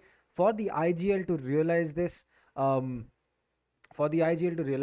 it's going to take a lot more effort. But for the coach to realize this and then tell the IGL, it's going to shrink the time in between, and it's going to allow the team to perform better. So maybe that is something that could help teams in that sense of the way. But it could also help them figure out mistakes that are happening in game that players do not realize, and you usually need to sit through hours and hours of gameplay recordings to understand where you made a single small mistake that caused you to lose a round. But with a coach being there in the game live, he can suddenly realize that, oh, this mistake being made, all right, this is the reason that it happened, quickly rectify it. The IGL can pass on the instructions, and then you can have a good game going forward. So yeah, that is really how the coach mode will be helping. That will be helping the teams out, will be helping the professional scene in India get better, and that is what we want. We want to see these players who are already so good get better and better, and that is where we will really start seeing our region compete with teams from different regions and probably come out on top. Fingers crossed, because you might support one team, but when you have a team from India going up against a team from, say, the US or Brazil or Korea, I don't know what team, I don't care whether it be tens in front of them. India all the way.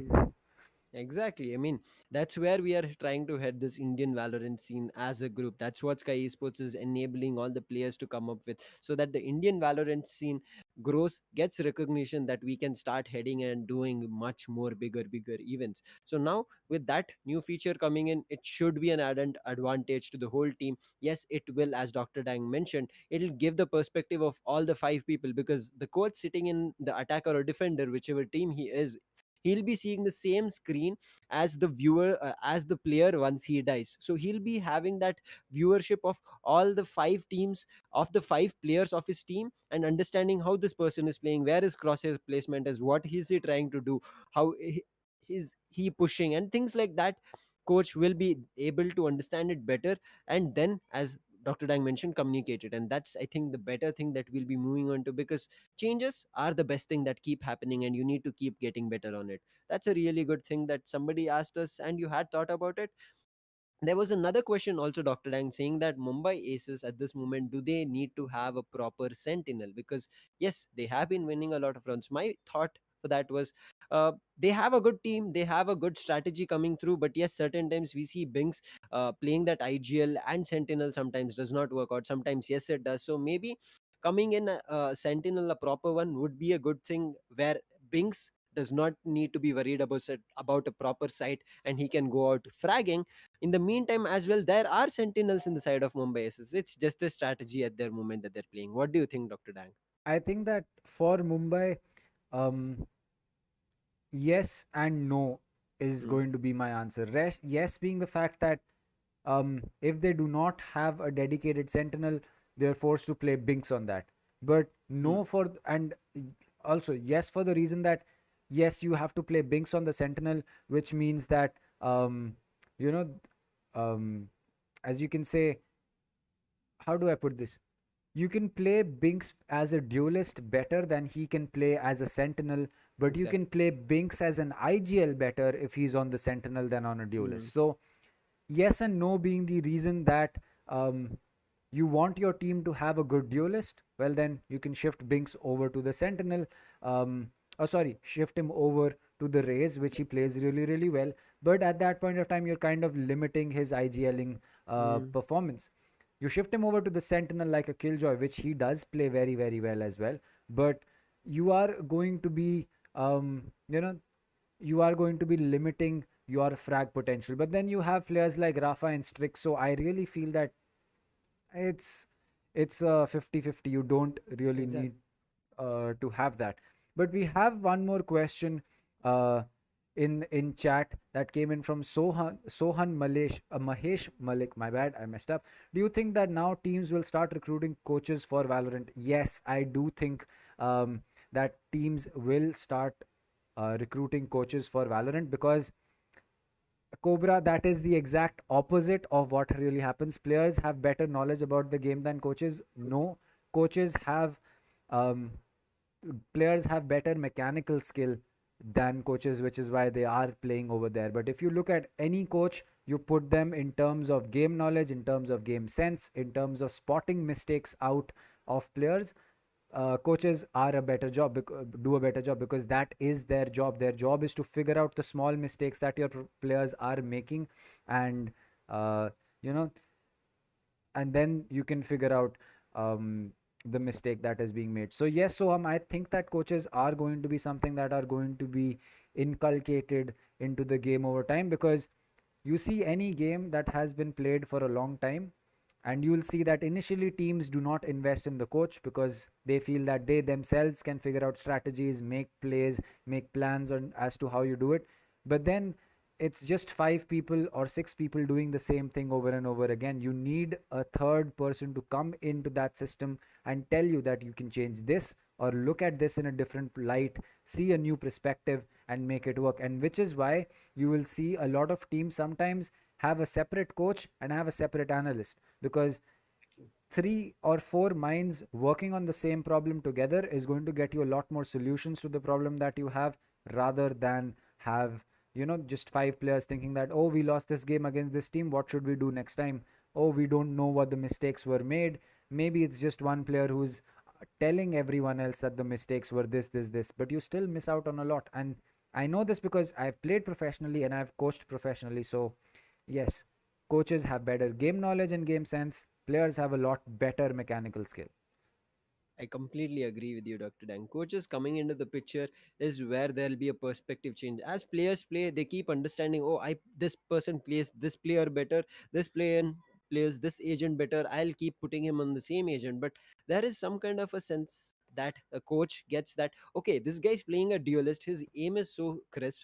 Why don't they give him a better role which he can use the agents along with the duelist or his aim power so he can just frag out for his team. Yes, I understand being a duelist is very important, but you keeping the meta same as much as possible throughout the tournament is not is a limiting factor. Yes, at a certain times those metas will work for you, but in Indian Valorant scene the same meta has been going on throughout. So bringing a coach might be a change in the face of meta as well coming in for teams, because the coach will benefit you in terms of how the individual game styles is, how the team's game style is, and then accordingly change and nurture it so that the teams have a limit. As Dr. Dang mentioned, the player, the IGL, the whoever is playing 5 to 6 players, they have been playing the game every day in and out, and they will.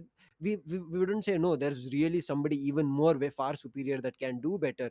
But bringing a third eye or a third perspective is that they will look into the nooks and crannies of the game, and they'll tell you that this is where you can capitalize on. This is where the team is making a fault on. It is very difficult to spot out these things, but somebody as a third viewer looking at this, and I'm pretty sure you guys as viewers would have experienced sometimes saying that, "Arey, this person made this mistake. He shouldn't have done that." Certain times it happens that on the heat of the moment, the players or the team playing on the ground miss that out because they are looking forward to how to secure the round, and that's where the coach comes into perspective. He puts another page where he says, "Wait, you guys are trying to get the round, but here's a small mistake that's happening from the opponent. Capitalize on that because I that's where you will I get the round." completely agree with you, and I'll give you a quick example as to how to highlight the difference between a team that keeps a coach for them, uses that coach really well, versus a you know a team that doesn't.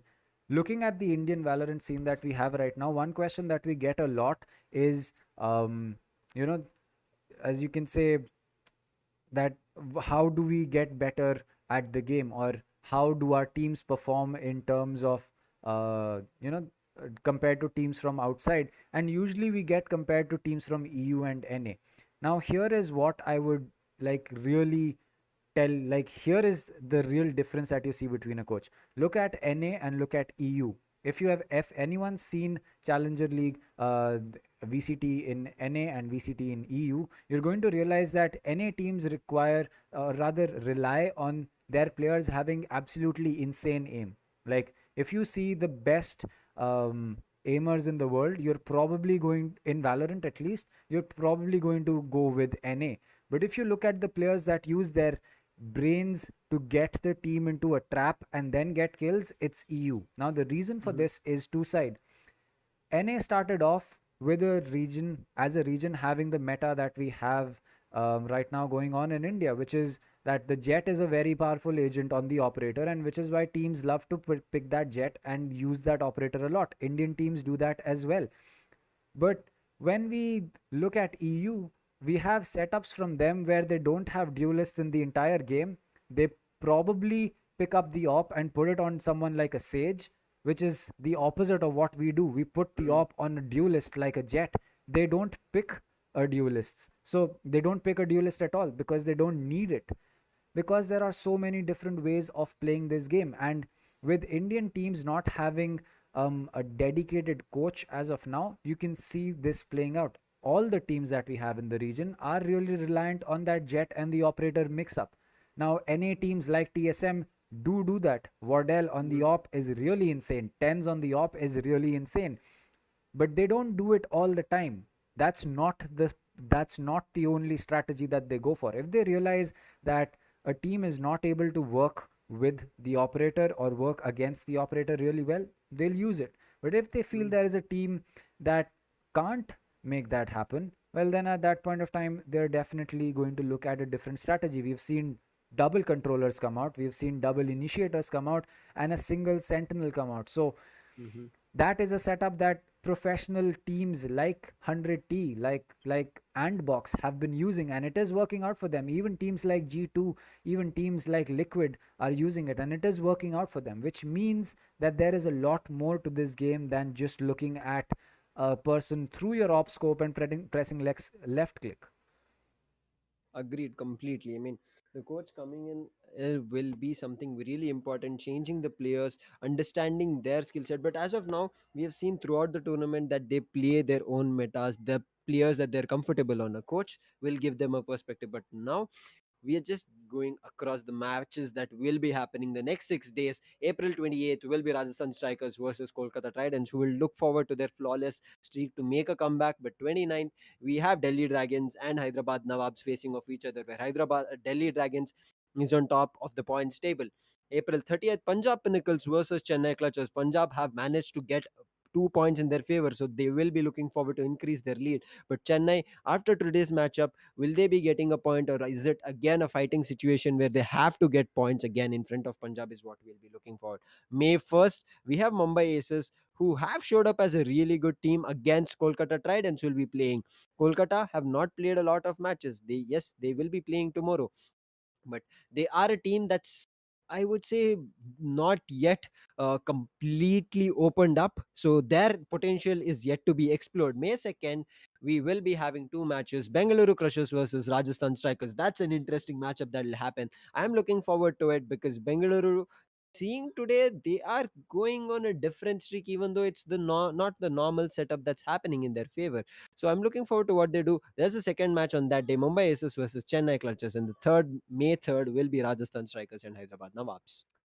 Yep, that is true. And once again, the total prize pool is going to be 15 lakhs that we have uh from the side of Sky Esports for this league. Champions get 6.5 lakhs, second place gets 3 lakhs, and well, third place gets 1.5 lakhs, fourth place gets 1 lakh, and the teams from 5th through 8th are going to be getting 50,000 for themselves each. Now, AMD Ryzen MVP of the tournament will be getting 50,000 for themselves, and WD Black Emerging Player of the Season is going to be getting 50,000 for him or herself as well. And right before we head into the game, because the game is going to be starting really, really soon, I get it that, there are some players, some people in chat who really want to see the game, and I get it. We have we have the same mindset. We also want to really get into the game, but sometimes there are some issues that you do have to deal with from both the players, as well as different technical issues that you have to sort out, which is why we apologize for the delay. But you have to, everyone has to deal with it, irrespective of whether we want the delay or we don't want it, or how much ever we want the game to start. It can't start without fixing those technical difficulties that are there, and those are bound to happen, so you really can't do anything about it. But yes, there was one question that I really did I saw in chat, and I really did want to give an answer to that. It was from Rohan Singh. It says, will a team playing with the coach versus one without have a disadvantage for the team, and should there not be standardization for everyone? You know, should there be standardization for everyone to have a coach or not? I feel that yes, sometimes a team that has a coach versus that doesn't have a coach can have a disadvantage, but it is not a disadvantage that is a tangible one. It is not something that you can look at the team and point out and say that, oh, this is why this team is having this team is having an advantage because of a coach. Now, the role of a coach is not as a magic job. It's not that if a team gets a coach, they suddenly get better at the game. Sometimes coaches are not able to perform well with a particular team. You can see this in cricket, you can see this in football, that you might have a really good coach or a manager, but somehow with a particular team he doesn't perform that well, because they need, even coaches are humans at the end of the day, and they need a particular environment in which they can work, and how the team works as well. So finding the right coach for your team is going to be a lot more important than just finding a coach. So that is one thing. We have another question from Spark Gaming, which Lucifer, if you have your own Yeah. insight I on. would want to add it here because just as you said, yes, the coach will be something that will be giving a different perspective. But just to give you a highlight where you as viewers can understand, when we started off the Indian Valorant scene, there were two huge teams and the other teams were lagging behind. But today, on the current stage and the current scenario, there's so many teams who have just matched up to the rankings. It's difficult to say that there is one top team playing really well. But this is where we were talking about, if there's a coach pitching in, he'll be the third person who'll be watching and talking about a different thing, where one of the top teams have a better strategy. Because when you become really good at something, then you become really well versed on how you play during the tournament and during the matches as a team. But there needs to be someone to tell you, you guys have been doing this, but there are other teams that are just so close to you that maybe in a day or in a match they can just completely shut down. And we have seen in this tournament, it's completely changing in terms of pace. So as Dr. Dang mentioned, when there's a right coach coming into your environment of the boot camp and things like that, that is just like an icing that we keep talking about now, how SK Rossi is popping off for the team. Yes, there should be someone like that in terms of coach also, who puts that icing, saying that this is what you lacked and this is what we are doing. So a coach coming in might not be something that needs to be standardized, but it can start working and rolling in the favor as teams just come very close to each other.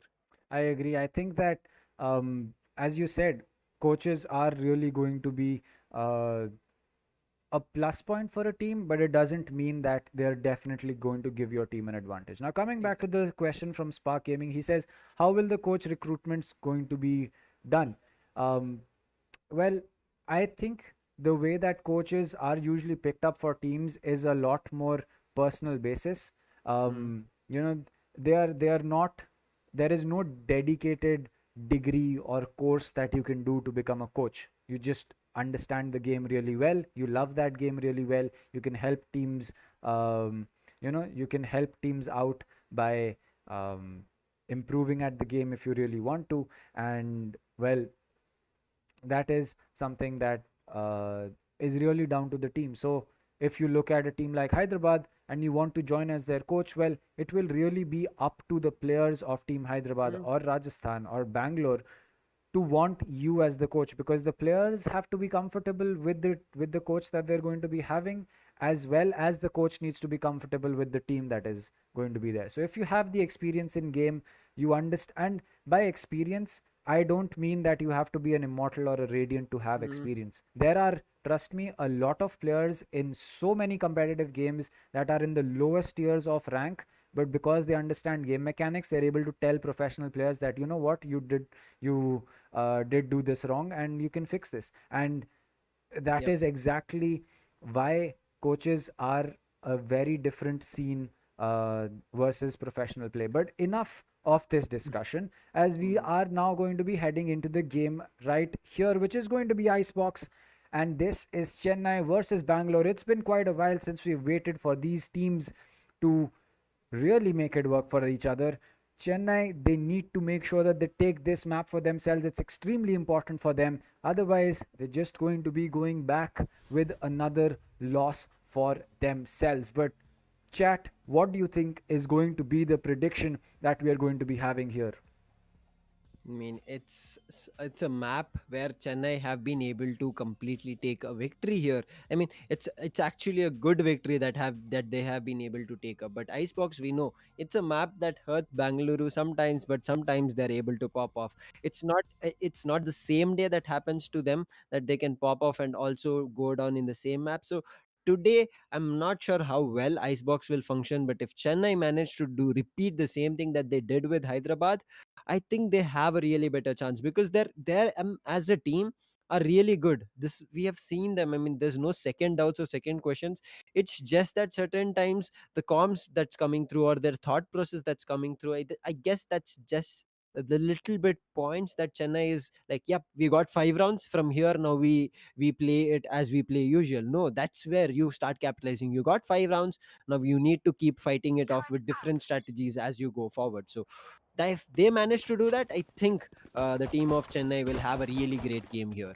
Yep, as we speak about that, this time Rossi is going to be switching up from that jet to the Rena. We've seen that happen last time as well. He dropped the jet on Icebox and picked that Rena up. Now Bangalore, they're They're off to a flying start. They've taken a lot of map control, but Rossi is going to be the first one to fall. That's going to be Kubrix with the first kill. Skills does get a trade, but Mizo falls to Koki as the second player jumps in. Koki will get another one, but Skills is going to get a second for himself. Chobes is going to be the one to fall, but Chennai, they have the man advantage. Drickshot low on HP, but still they do have man advantage. They have an extra pistol that is firing right now, and Snorlax is going to be the last one left because Skills finally got shut down by Koki. And this man, he's really shown up big for Chennai in every single game, irrespective of score. He is someone that Chennai has consistently been able to rely on and has played that sentinel role with perfection. This is what I was talking about. If you guys or the side of Team Chennai is ready for what's coming to them, they will be playing it really well rather than them completely aggressing. Because you saw here clean that the side of Bengaluru was just rushing into the side, trying to find some frags, but preventing these frags is what worked out better for the team of Chennai to take this first pistol round. That's what Chennai needs to know. Bengaluru, and especially SK Rossi on Bengaluru, is a very aggressive person. So if they manage to find a way here, it'll be really good as bonus boy comes in their favor. But there is shoot your questions to us again coming on your screen. So if there's anything, feel free to ask us. We had an enjoying discussion, but now we'll be going into even better gameplay coming through from the side of Chennai and Bengaluru as the bonus point rolls in for them, and they'll be looking forward to the bonus buys. My bad, that'll be rolling, and this execution should be something they should be capitalizing on, getting 2 points in their favor. Yep, that's true. And as we speak about that, this is going to be smart play from Chennai. They've given up sight. They know they have the better weapons. They can play that well for themselves. But Rossi, he doesn't need a better weapon. All he needs is a head to click, and Rickshot is the one that he will find. And that is going to be the spectator screen for the side of Drickshot. The plant has gone down. Rossi, he's still holding in close, but Koki, the retake needs to start now. You will run out of time, otherwise the Sage will get spotted. Shots do not connect, but paint shells are going to get dropped. Recon darts coming in. Zishu with one, Zishu with two. The spray comes in through the smoke, but these players are not pushing out. Snorlax finally does. He's going to get taken out, and Kubrix with another one. It's all down to Skills. He's going to spam, but Zishu will collect him with the Spectre. And 2 rounds is what Chennai are going to put up on the board. I mean, Drickshot coming in there. I mean, I thought he was just waiting it slowly, but him falling down there was just way more than enough for SK Rossi to shut him down. But look at that. Initially, the pick did go in the favor of Bengaluru Crushers, but Chennai immediately getting composed and making sure that they do not leave the round because it's a bonus buy for them. But now, full buy is coming across, and Drickshot has picked up that operator. Will he be getting a jet diff here? But no, there's no jet diff. My bad, guys. My bad. There's no jet diff. I wished for it because picking up an operator here. That's chat. Now you can call Lucifer things. Just kidding. Don't call him anything. All right, you're gonna get a timeout. But yes, we get the point that you're trying to make. And it is understandable that that the jet has been picked up because, as we said, the op is really something that is useful. But we'll have to see whether Rossi is going to pick that op up for himself or not. But right now, the plant did get initiated by Godvexy, but he stopped and he stopped again. But this time, Skills, so many shots missing. And Kubrix, how do you not realize where those shots are coming from? And frags all over the place as Bangalore come out on top with the man advantage for themselves. Chobsy is going to be picking up that op for himself. And this is probably going to be a retake that either they're going to try to contest or try to go in for the save for that operator. The best call here would be safe for the operator because investment of 5k is not something easy that can come again online. And look at that side of team. Bengaluru Crushers playing it smart. SK Rossi, he knows where the bomb is planted. He'll just spray it out. Drop the operator. Zishu needs to recover it, but there are already people on site, and Skills will be putting the last bullet on Zishu. That investment, not playing it through. I'm not sure why here. See, this is what Chennai had 2 rounds. They understood that they can play it out really well, but all of a sudden, going back to that same aggression here again, 1 by 1 to the aim, and Kubrix not realizing so many sprays. I mean, I understand if it's like 1 or 2 bullets and then he does not understand where, but it was like an entire magazine for Skills to spray on him and then get a kill.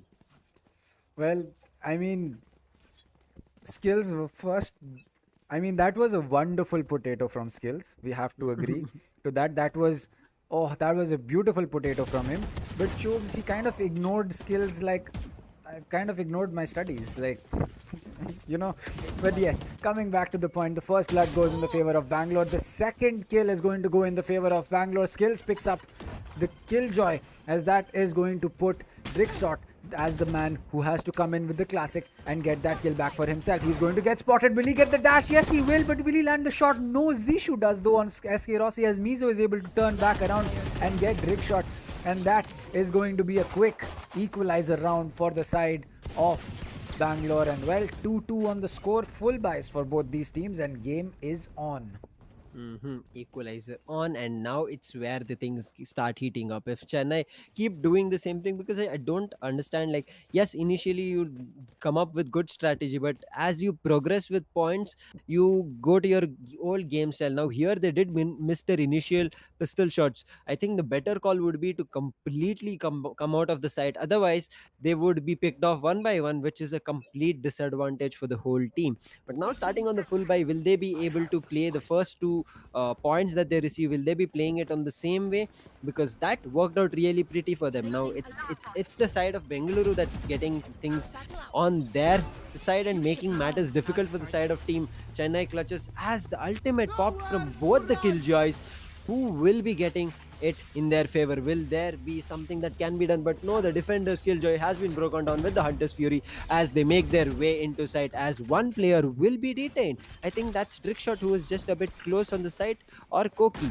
Oh, it's Zishu, my bad. And as we talk about it, Drickshot will start things, open it up. Even though the spike goes down, he will take one. But there is Koki from Rafters. Will he be able to take some down? No. There is Mizo who will be doing that exchange, bringing it back. But Nano Swarm's not letting that defuse coming through for the side of team Chennai Clutchers.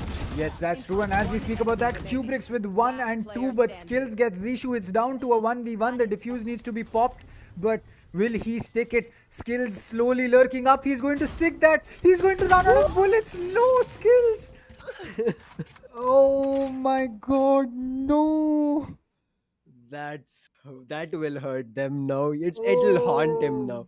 He'll now remember to reload. Oh, I first, the second that slow walk started from Skills, I was in my mind like, don't be a knife, don't be a knife, don't knife him, don't knife him, don't knife him. He walks up. For some reason, I never paid attention to the number of bullets he had in his weapon, and that is something that I always pay attention to, because that kind of tells me the kind of gunfight that I might see, and it's just easier to cast that. But I didn't see, and then he runs out of bullets, and I'm like, oh my god, that is not good. And then the defuse gets popped, the classic comes out from Kubricks, and well, a right click at that range. You really have to be unlucky to not get a kill at that point of time. But Rossi, making amends for last round, is going to come and pick up Chobes. Koki with the kill on Skills is going to get one, but Snorlax gets a spray down, and we are back to a 3v4 retake, or rather a 1v4 retake for Zishu. I am not sure what the side of Chennai is doing, because you see 3 people picked off from SK Rossi when they should have known that he was already on site. Did this not go in terms of communication? I am not sure, because they are playing it really well, but these comms not coming through and the players going down might be something I am missing out, or they are missing out. But there is a question here. My question is regarding Chennai team. Despite having so much experience playing mid fail, Killua, Zishu, Koki on slots, Chennai haven't won a single match as of now. What will they lack? Can you share your analysis about it, Sky Esports? We will be talking about it, but as we make our way into the 7th round, we will talk about it maybe in the split. But as of now, the 7th round coming in, it is the buys coming on. It'll be the last buy that the team can have, but I think it's a mixed buy or broken buy. Has Koki picks up a super shotty, but SK Rossi, that man does not worry about it. He daringly keeps entering the site at every point, but Koki playing it very good inside this dark cover, does not manage to recover a rifle, but SK Rossi will land 1, 2 and 3. I mean, Skills is the one who lands one more, so it's 2k for the side of SK Rossi, as Vexy will pick up the last 2 kills to clean the round up, bringing 4th point on the side of Bengaluru Crushers. Well, that is going to be something that is great. Now, I want to roll back a few rounds, and what just happened with Skills in that 1v1, I think it happened with Skills on ascent as well, right? Like he was in a clutch. He ran out of bullets, pulled the reload in the Yep. middle, and Yep. yeah, that happened on B on That's where second lane. Chobsy took. Yep. Yeah, that's where Chobsy Chobsy took came it. in, and yeah. So I mean, skills just maybe press that button R. It Yeah, puts more bullets in your magazine, and you can continue shooting. Brr, and maybe you won't have to go into that reload animation. But yes, that was a funny, unfortunate moment that came in from the side of skills. But he's going to make amends to that. He's going to pick up Koki. That's an important kill. Koki's really popped off for his team as Zishu is going to spot Mizo, lands that kill. Drake shot picking up Godvexy as well, and Chennai maintain man advantage, but not for long because skills has popped up suddenly. He's picked up 2 for himself in quick succession, 3 in the round, and Rossi picks up Zishu mid-rotate, and Chobsy is the only one in a 1v3. And the plant has already come through for the Bengaluru Crushers as Skills and SK Rossi are trying to take his back, but Chobs is playing smart. Will he be able to know the spray is heard? He'll be shut down from Skills, where Skills gets a 3k in this round. Bengaluru Crushers going on a lead at this moment, 2-point deficit for the side of Chennai Clutches. This is what we were talking about. Chennai are getting picks. But now once you get a pick, you need to realize that there will be somebody to try and exchange you. So if you're holding that angle for even a second longer, just remember that somebody from the side of, irrespective of who the opponent, if it's Hyderabad, Bengaluru, Rajasthan, Chennai, Punjab, whichever the opponent might be, they might look forward for another kill. Yes, I understand you want to take another kill for your team, but it might not be a great call because the opponent is already ready that they want to make a kill. Now Kubrick's making this push, will be again caught off so aggressively. He was the only man on the side of Team Chennai Clutches to have a rifle. Yep, that is a big missed opportunity as Chobs will get revealed by that recon. He will be going in for that TP, but Drake shot is finally going to put an end to Rossi after he picked up 2 for himself. But the Marshal in the hands of Koki could really be useful. Will he spot the head of the player that he needs to peek? Oh wait, that was his teammate. My bad. He is going to spot the Sova though, and he is not going to be able to land that shot as Godvexy is going to get that kill onto him from that range. But Skills, he sneaked up into kitchen, and he's going to get Drake shot, putting Chobs as the only one in the 1v4 clutch with a judge and a classic, I believe. And well, Skills, you really want to get that kill. I can see it. Yep, I mean, why will he not? Because his whole team is very comfortable on the side. As Vexy will spot him out. Now I think, look at him. He's coming out. Look at him creeping over there. That's just amazing to see. Like when we as casters, we can see this. Opponents cannot see this chat. But we have some fun while this, because you saw how Skills was creeping very slowly, walking, not giving that information. But Chobs with the Sheriff will manage to shut him down. There is Vexy right on the tail. He will land another beautiful shot as Mizo will be shutting him down without any further kills, getting the 6th point online for the side of Team Bengaluru Crushers. We talked about this, Dr. Deng. I mean, I said initially, in Icebox, there are too many choke points, there are too many corners, there's too many things that an opponent can do to you. If you are not aware, you will be obviously taken on. And that's what was happening. As soon as Kubricks went there, the tube control was completely lost from the side of Team Chennai Clutches. Now, once that happened, slowly playing for the team of Bengaluru Crushers and near the tube and Skills making that place is something that is obvious reasons, because they have got that control. So now if Chennai does not understand this and play it calm as they started the first 3 rounds, it will just start rolling in as the previous map of Ascent. Sorry. Yep. So Skills with the ultimate coming in from Killjoy, the lockdown getting imposed is going to force Koki to get a similar one in, and that is going to prevent the push. But there is Hunter's Fury on the side of the Sova as he is going to get detained and gets taken out. That is such a big turnaround as Skills is now able to maintain map control for his team as one player is the player that was detained has been taken out, but they have gotten control all the way till CT. Rossi missing some shots, which is not usually like him. Kubrick's picked up Mizo, but the instant trade from Rossi is going to make sure that it's all down to Drake shot. His position is known, and he will not be able to get that kill onto Rossi because, well, he's Rossi, and he's going to get that kill for his team irrespective of who is in front of him. 7-3 up for Bangalore, and things aren't looking good for Chennai. They need the next 2 rounds at least, and then the pistol round heading into the half. I really like that SK Rossi has equipped the goat spray. That once he won the round, he just sprayed it on the floor. I just really like it because yes, he is that kind of a goat at this moment. That his aim is really good mechanically. If you are challenging this player, if you are not ready, this player will just pick you off the boards and put you back to the viewer screen or your teammate screen. So now starting off this 11th round is where things should go. And as I talk about it, yes, Chobes makes a matter for his team now. He does need to make his way back to get back with regroup with his team so that this advantage does not roll back. As the wall will come up, he will try to spray it, but Skills is running across the board with SK Rossi there, and Skills and SK Rossi managed to pick up a kill where 2k comes in, 3k comes in for his Skills, and the last man standing Kubricks, his location is known. Everybody's rushing with the 4k online for the side of Bengaluru Crushers. This is just a mode on happening here from the side of Bengaluru Crushers. You saw how well Kills moved along with the position of SK Rossi. SK Rossi has pushed near to the nest where he had a really good angle into kitchen and Skills.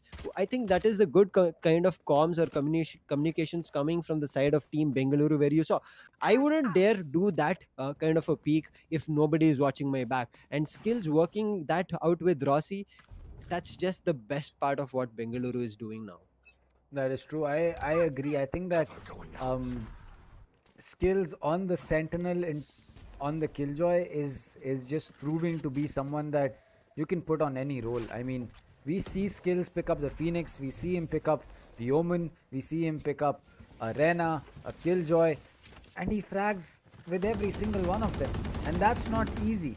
I mean, just going for, oh, Zishu, no, almost he had that boost for himself, but Snorlax just paying so much attention is going to land enough shots to get him before the showstopper can come out, as Rossi and Mizo are going to be getting a kill for them each. It's all down to Chobzi as well as Koki to make a clutch happen, but in a 2v5 at this point things look rough as Chobzi is going to get spotted, his position's called out. Now it's not good. I mean, he's kind of cornered. There's not really too much that he can do. Koki is going to pick up one kill on the opposite side of the map, but they're looking to pick up Chobzi. But what? How did he? Oh wait, he had his ultimate with him. Yep. He used his ultimate to make his way out of that tough situation, but he is going to get spotted and his position is going to be known once again as players lock him out from every single angle. Skills will be the one to get the final kill, and 9-3 is what we are going to be walking away with from here. And well, this team of Bangalore, they're kind of going all out. I mean, this is what I'm not sure what is happening. Yes, I think there's an intruder from the side of Chennai. That is Bengaluru that's causing this much matters. That's just getting worse for the side of Team Chennai now. The split, however, has come through. It is another pistol coming for the side of Bengaluru, but Bengaluru is on defense now. Their attack, however, worked flawlessly in their side. They've got 9 rounds in their favor. Chennai needs to start looking out for this because yes, in Icebox it is a possibility. You're on attack, you can throw the team of Bengaluru off guarded just like how they did to you. Yes, you did get initial picks, but that will only change when you try to take the picks in your favor and turn the game around where the side of Bengaluru needs to re-strategize. Till now, as of now, the side of Bengaluru mid match, mid gameplay, they have not had a chance to re-strategize because whatever they're doing is just working in their favor. But Chennai, each and every moment, each and every round, they are just getting worried and worried. And I think that's where that Chennai is at the moment is what is not working out for them. I agree. I think that in terms of what has not worked out for Chennai really well is that Rossi's been, I won't say allowed, but I'll say that he has been able to sneak into places where he shouldn't be. Like every single round on A site, we've seen him really make his way all the way to basically nest and then take heaven control. But as we speak about that, Koki, he's going to come back, pick up 2 kills and make sure that there is at least a fighting chance for his team. But Skills lands that headshot with the classic, drops the alarm bot to prevent anyone from pushing there. Zishu did get one, but Skills finished it off, and well, Skills has really gone nuts on this map. I mean, he's on the Killjoy and he stopped fragging. This man, Like Rossi is doing really good, but Skills is doing better. Yeah. Skills, I mean, you understand a sentinel is used to take control of a site. When they're on defense, it's even better for their favor. But in the first attacking half, Skills was taking control of the site just like he was a duelist. I don't know, I mean, a sentinel being able to do that, I've said this previously, if a sentinel is doing that, then I think the team that has that kind of a sentinel is really well versed to go for a victory. That is true, and Skills again just proving his point that he is going in with all guns blazing. Zishu picks up one, Snorlax is going to fall, Rossi picks up Koki, Kubrix picks up Rossi, and we are back to a 3v3.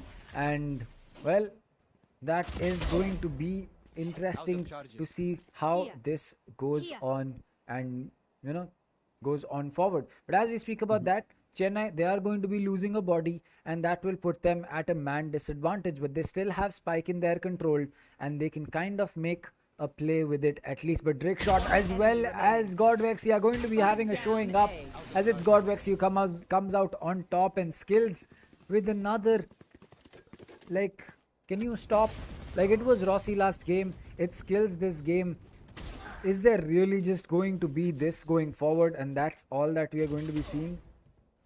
With Skills online, and if it's like SK Rossi is also popping, Skills is also popping, then you see Godvexy is also popping. I mean, I'm not sure who is not popping in the side of team Bengaluru Crushers. Whenever it's needed, whenever SK Rossi is going down or Skills is going down, there are other three people who are also making matters better for the side of Bengaluru Crushers. But now it's only 1 point away for match point for the side of Bengaluru. But there will be even trades coming from both the teams, as it looks to be a fast B execution coming from the side. However, there is Mizo already on site, will be caught off with the beautiful showstopper, but Skills is there again to make matters equal and takes one and gives an equalizer for the side of team Bengaluru Crushers, as the spike will go through and revealing God Vexy will get the information of the three people, but Koki comes up really close to get a kill for his team, where SK Rossi is shut down, but Skills is there to make matters equal again for the side of Bengaluru Crushers. It's just getting so equal, where the spike is sneakily going down, but they spot it out, they try to shut him down, but this does not work out. Now Chobes will manage to shut down the round for the fourth round coming online after such a long fight for Chennai Clutchers. Well, that's finally a round on board for Chennai, which was very important, and they're able to make that work. But I am still in two minds that had Skills just stuck that diffuse, maybe, just Yeah. maybe, he would have been able to get it. Like, it's really just going to be a big maybe, like in capitals completely, like Maybe. That if it could have happened, I think that could have been a play that he should or could have made. But as it looks like we're staring into the ocean while Rickshot and Kubrix are going to be picking up a kill, the attacker Killjoy will get placed, and for some reason Zishu, well, there you go, he's going to join that, and this is like a complete wipeout, as I believe there has been a bug on the side, probably a spectator bug or something like that. But not really sure what has just happened, as we'll be getting confirmation from the admins as to whether we are going to be heading back. Yes, we are. It's down to a 3v1 post plant, so we are back in the game, and it's really just down to Skills to make sure that he can either get a save for himself or get a clutch in happening. Yep, no, as we speak, they are facing out. It is Skills who's the last man alive. As the spike goes down, it should be a good call. He can go for a save. They've not lost a lot of rounds, but saving a rifle would be a good call for him, and he is sitting in kitchen. And I think it's a save coming, and this was a much needed round for the side of team Chennai. It's the fifth round coming, but Skills, this man, will try to do some exit frags here, as Rickshot is making his way. Skills will be meeting him, but there are a lot of people there, but Skills will manage to get one and make his way back as he's running to safety with 24 HP, gets the round, but no, gets the man with a deficit of a rifle, so they would have to go for a buy. Yes, the same side of Bengaluru lost 2 rounds back to back, because of which now they do not have great buys in their favor, except for Skills, who had a rifle. But this man, I just saw the kill number of kills he has. It's 33, Dr. Dang. It's a Yep. Sentinel having 33 kills on the map of Icebox, where they started as attackers. I Get I, out of my you way. know, Okay. okay. Let's make our way into this round. Like Drickshot, he's going to start things off with the Stormblades. He's picking up a kill. He's going to get spotted, take some damage, but he's going to updraft, and Rossi lands that shot. You can't out Jet, the man who's played Jet his entire life, my friend Drickshot. As it's down to skills with the Sheriff in hand, it's not going to be of too much use. As Kubrix lands a headshot through that thin metal structure, and he is going to get another round on board for Chennai. And maybe if Chennai is able to get 2 more rounds in this row, we might just see, we might just see things change in their favor, because 2 rounds in a row and suddenly it's just a 3 round differential, and suddenly it's very, very clutchable. Yep, I mean, now you see the team of Chennai is working as a team. It's not that they're independently going and trying to fight. You saw when independently Drickshot went for a updraft. Yes, he had his Blade Storm, but that did not work because SK Rossi was ready. He had a Crisp aim ready and he managed to take him out down. You see, again, he's the one who's starting things off, but Kubrix is there to make an exchange and make You will equalizer not for the kill team, my and he allies. will revive Chobes back online. However, for Mizo, it's not yet online. I think it's a couple of orbs away for a couple of kills. But as I talk about a Drickshot, as he comes online, he will make people's matters worse for the defenders. As one goes down, he's already made his way into side. But there is Vexi who's holding side. I'm not sure why Drickshot has not looked into his as Vexi will take one, and Kubrix managed to take an exchange, and foot will be found by Snorlax. A beautiful shot coming from the side. Mizo takes one. It's a 2v2 situation. This can be turned around. Kubrix will make Mizo go down, and Snorlax will be taking this in his favor as Zishu is the last man. He's making a mid rotate coming through.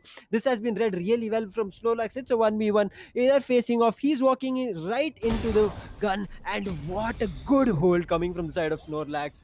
He has so much time for the defuse and a good read. This is just beautiful game sense coming from the side of Snorlax here. Well, Zishu kind of messed up with the run there from mid.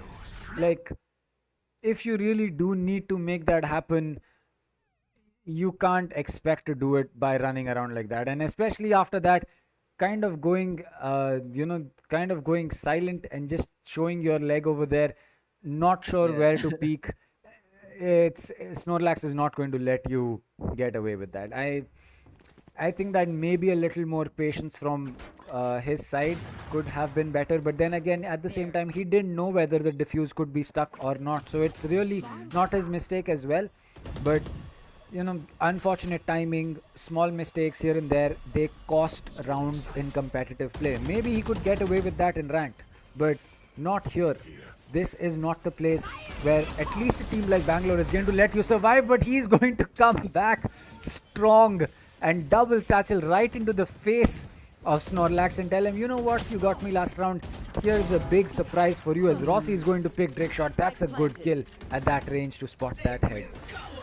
Yep, I mean a beautiful one. You saw this is the second time he's doing that. He's just he's doing burst fires and still managed to get a kill. And look at that, Vexi was waiting for his team to make a comeback. And yes, Zishu does take down Mizu, but immediately the exchange comes across to make it a 3v3 as everybody needs to make their way. And one player will get detained. Omen is coming running, but he has an operator.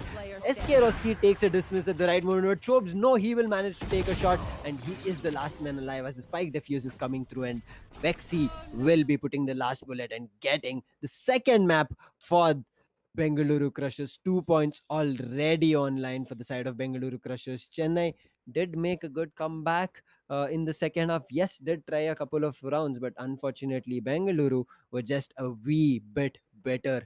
I mean, I wouldn't say a wee bit better. I would say like way better at this moment how this match went up.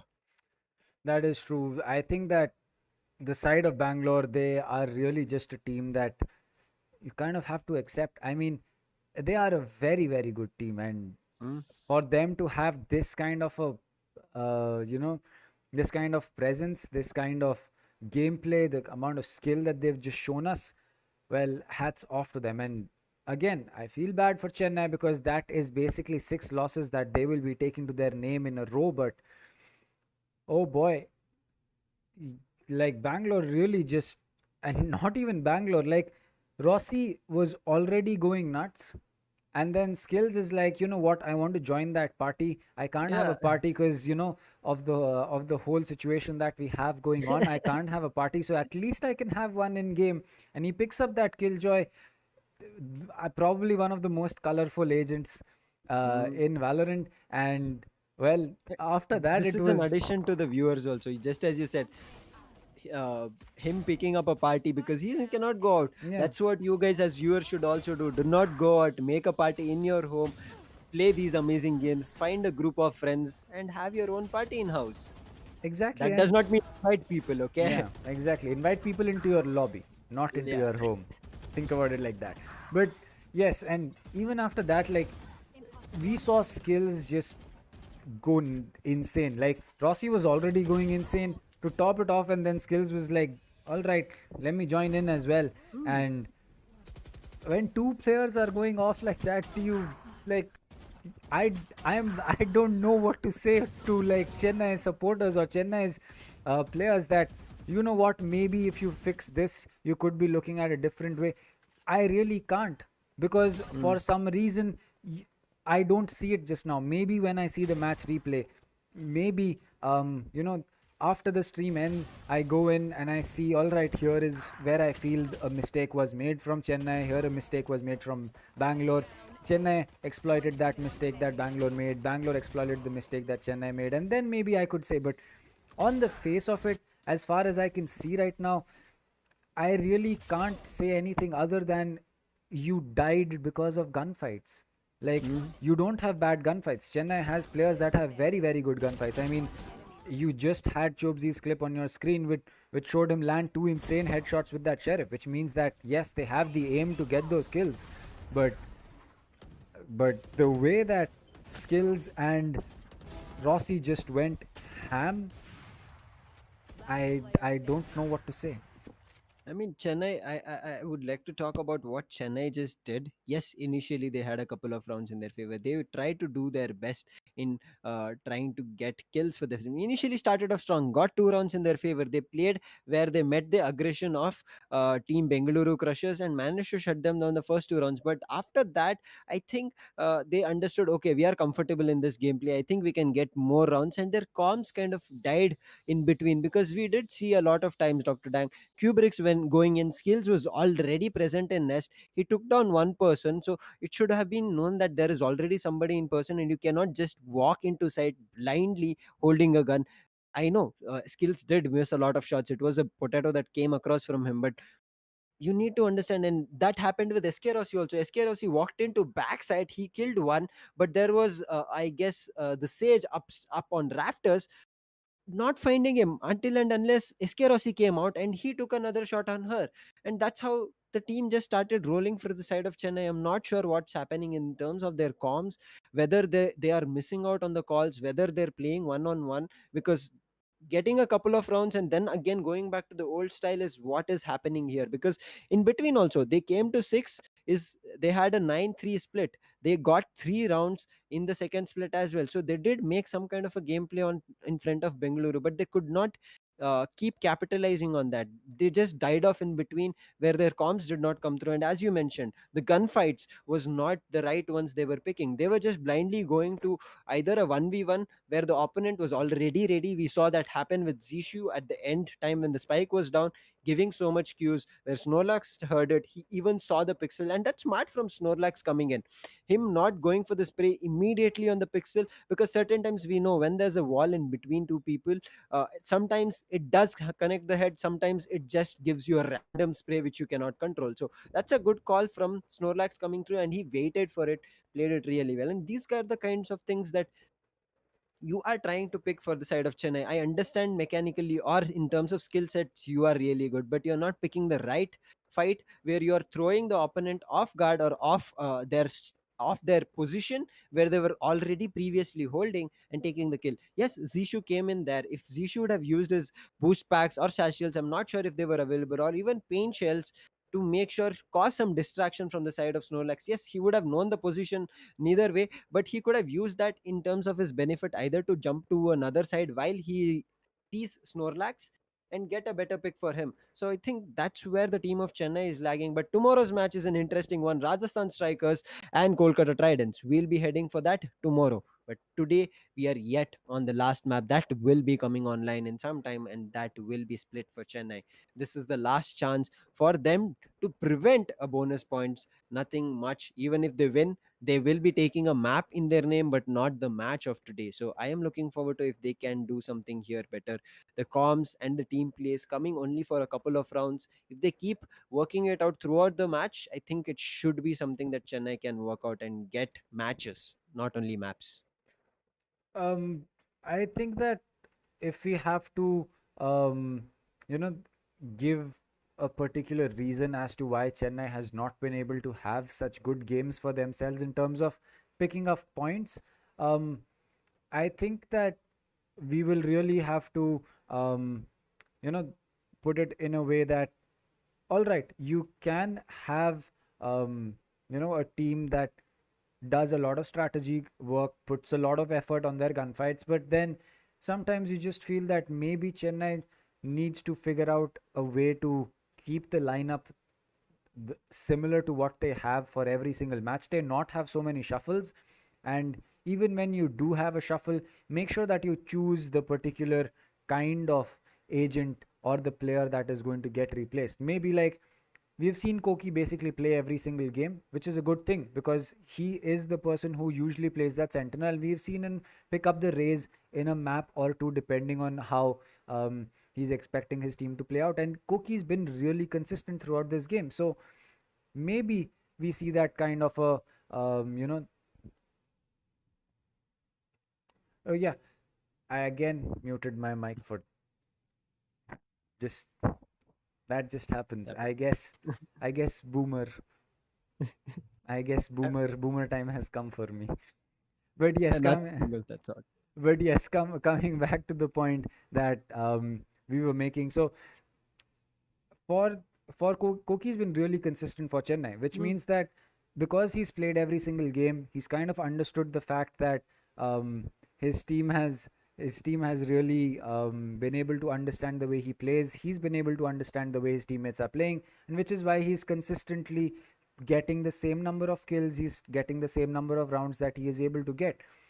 While for the side of for the other players, it's been more of, oh, today I'm going to play, tomorrow I'm not, so maybe mm, today's role shuffle is going to affect me a little bit or not. So I don't know. Again, as I said, I would have to really go back in and watch this stream once again and kind of figure out where the mistakes were being made by China. And if someone really wants, I mean, I would happily do that, because if I could actually give something of value to Chennai to do it, well, I would happily do it, because not saying that I would definitely find something, because clearly they know better than me at this point of mm. time. But if I was able to find something, then I would definitely love to help them out, because I would love to see them start picking up points. But Yep. And before we move forward, sorry to cut you out, we have a question from Devyansh. He asked this the last time before the map started. So this mhm. time we're going to Okay. go ahead and answer that. So I'll give you the question. You can answer it out first, and then we can head over to me. So the question is, coming back to the coach update, don't you think that there are chances of conflicting opinions between the coach and the IGL, which could confuse the other players in the game? That's the reason, if you did see the discussion, hear it out completely when Dr. Dang me were talking about it. It depends on what kind of an environment that coach is setting himself, because he needs to feel comfortable with the players he's going in. And when I guess one more person asked, how will the coach be taken into a team? It's just that how that team feels about that person, whether that person can add value, or what kind of, whether they gel in. Because in this tournament, we are seeing content creators sometimes are really good with the team, sometimes it's not working out great. Just like that, the coach, whoever is going in or whoever is being picked, the team needs to be okay with him, the team needs to be happy with him, the team should know him personally. That's how these players are better. They know each other personally as well as professionally. Even if they're in different teams, they also know them personally. So certain times, players knowing them inside the team, and as well as coach who's coming in, needs to be understanding how the team is working. He should not just come it outright and tell, you guys have been playing this will not work out from today, we are going into into a different play style. That will never work out. Then the IGL and the whole team will not support that, because they have been working really hard to come up with that strategy. What the coach, whoever is coming in, needs to gel with them, and slowly as they work and progress together, they need to work in synchronous manner, just like how this minute and second clock works to progress through time. That's how a coach and a team needs to work. I have a slightly different take on that. So I think that the real question or the real doubt that Devyansh has here is regarding that the coach says one thing, the IGL says one Hmm. thing, and do players are left in two minds. Now, there are two answers to that. One being that usually does not happen because of the fact that the coach, the IGL, and all the players are usually on the same page when things come to strategy. In the case that there is a conflict coming in between the thought processes that the coach, the IGL, and the players have at that at that point of time, uh, the coach and the IGL or the captain of the team. Usually the coach and sorry, the usually the IGL and the coach are the sorry, the captain are the same people. But if there is a different person, then the captain outranks the IGL in that point of time, and the Mhm. coach and the captain take a decision which they feel is going to be obviously in the best interest of the team. It might be the wrong decision, it might cause them to lose the game completely.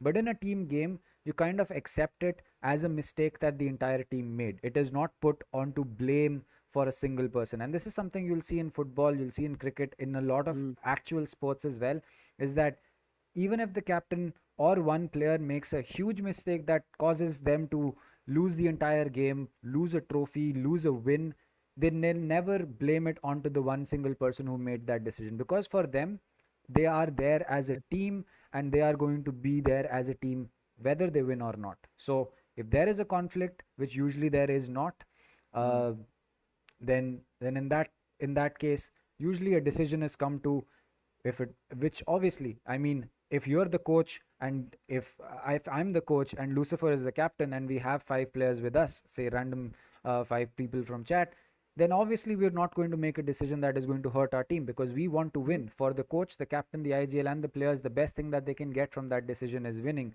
So which is why they're going to take a decision that is the best for the team. If it works, well, then good. If it doesn't, back to the drawing board for the next time. And that is how you see that. I mean, I'm pretty sure people remember the game between 100T and TSM, where 100T absolutely walked through TSM because Mm.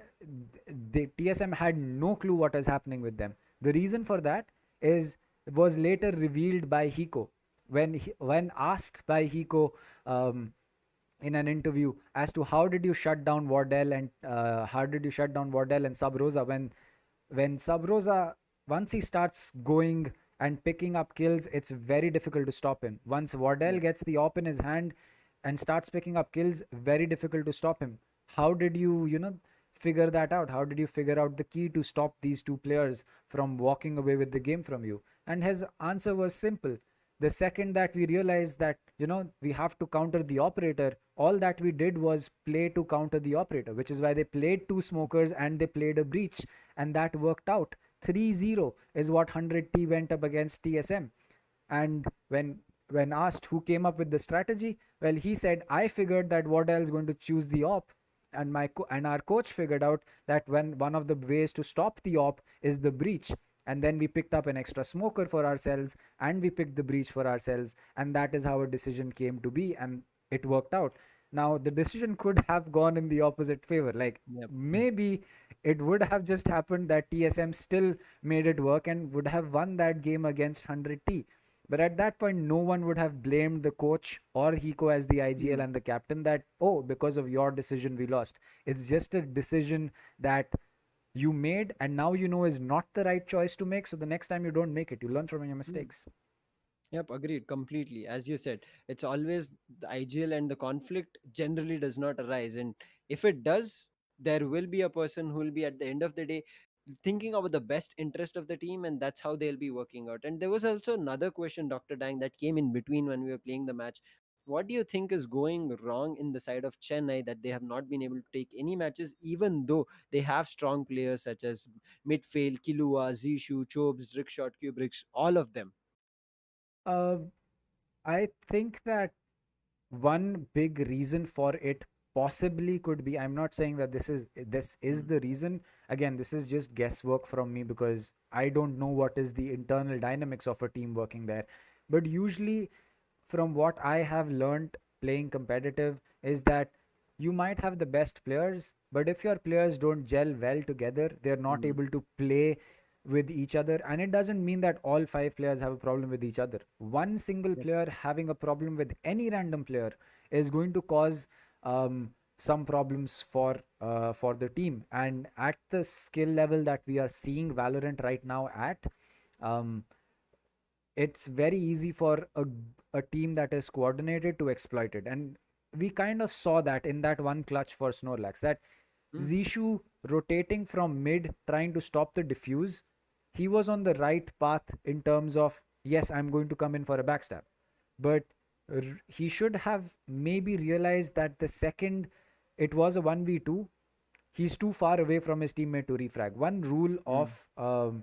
One rule of competitive play for all games, for all FPS games, it doesn't matter if it's Valorant or something else, is always going to be the fact that if you are 5 seconds away from your teammate to get his refrag, you're in a perfect Mm. position. Now that 5 seconds could be walking down a hallway, could be walking down a completely open area. As long as you're 5 seconds away, you're in a good position. The second you breach that 5 second barrier is when you need to start thinking, am I too far away? So maybe if they look at that kind of a dynamic, because Zishu was clearly too far away to get the refrag for Yep. Kubrick's, and that is eventually what caused them to lose the round. So maybe team dynamics, maybe a little bit communication, maybe working on how far they are from each other. That is something Mm. that could change the way that Chennai is approaching a round versus completely taking a round for themselves.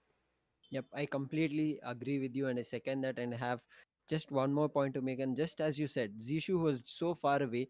I understand Snorlax had just made his way into sight. He was going to fight people. So if it was a backstab coming in, it was a 2v1 situation. The side of Team Chennai should have worked together, saying that Zishu should have called it out. I'm coming from a backstab. Please do not fight with him. If that was the call out, if it would already been given out, I'm not sure, we don't hear the comms, I'm just saying my perspective, where if he would have given the call out and if it was heard by the team and if they did not execute, that's just their bad. Going on a fight on an advantage and still going down is where the lost the time, and it happened a lot of times. You saw SK Rossi, who was in site, nest, backside, or even at B in various different locations.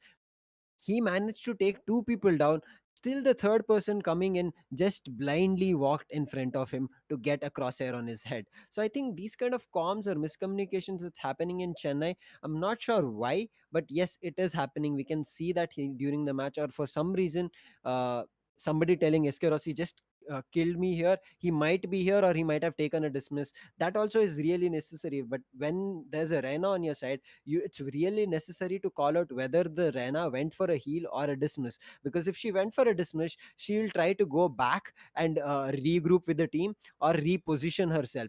Or if she took a heal, then she is a little bit vulnerable. That's the reason she's taken a full heal, and you have a chance because she's still playing in the same position. So if these kind of call outs do not come properly from the side of the person going down, yes, it's at the heat of the moment, it's a bit difficult to give out, but clear comms is much needed in the side of a team gameplay. It cannot work out that somebody is looking at the map as well as trying to frag out where the position of another person is. It just gets difficult for the players of their own team. So I think Chennai, if they manage to do and get good comms and not go for a lot of 1v3 duels, 1v4 duels, we saw a lot of times they did take up the initial picks and still manage to again aggress further from there, trying to pick a couple of more players. You understand, once you get one pick, that means that there's more, two or three people trying to come to make that trade, because it's a little bit a deficit for the team that lost a man, and they would want to get that trade and the advantage in the stage. So there will be a lot more people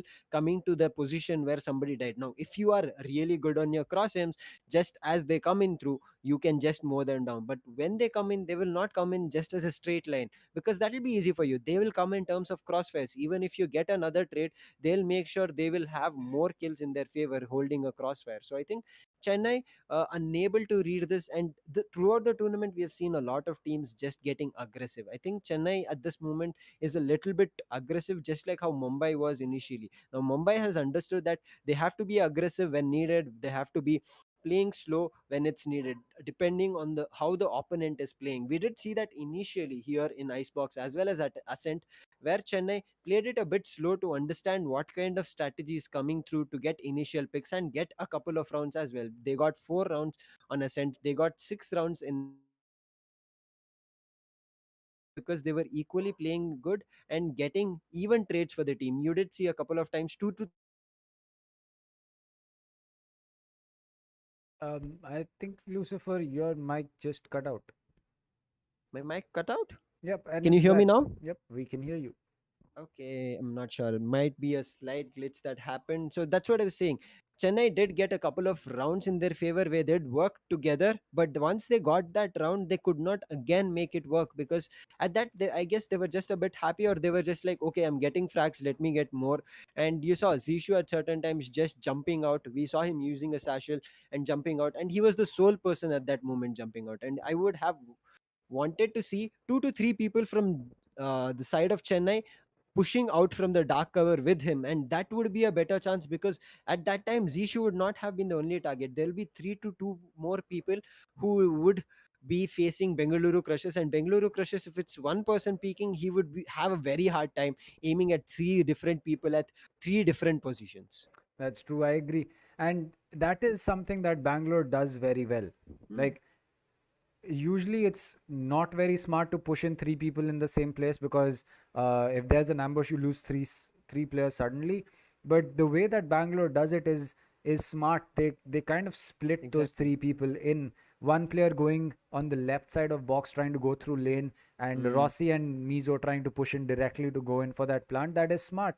And maybe Chennai can pick up on something like that. I mean, come exactly. back, watch this ward, and realize the mistakes you made versus the gaps that Bangalore exploited. Because not all rounds were based on, like the round in Ascent, which was Rossi's round, the 4K that he got, that was a round that Rossi took on simply aim. That was just a Yep. round that ended on gunfights. But there are so many rounds that didn't end because of gunfights. They ended due to gunfights being won by Bangalore or Chennai. But Mm, the initiation of that round, the reason that a round went in the favor of Chennai or Bangalore was not the reason for gunfights. There are rounds like that, and look at those, because if you look at those, then you'll really start realizing, all right, that you know, we are seeing this gap get exploited by Bangalore mm, consistently on this particular map on this site. Let's look at a way to fix this gap, or if we can't fix that gap because of you through utility, then maybe we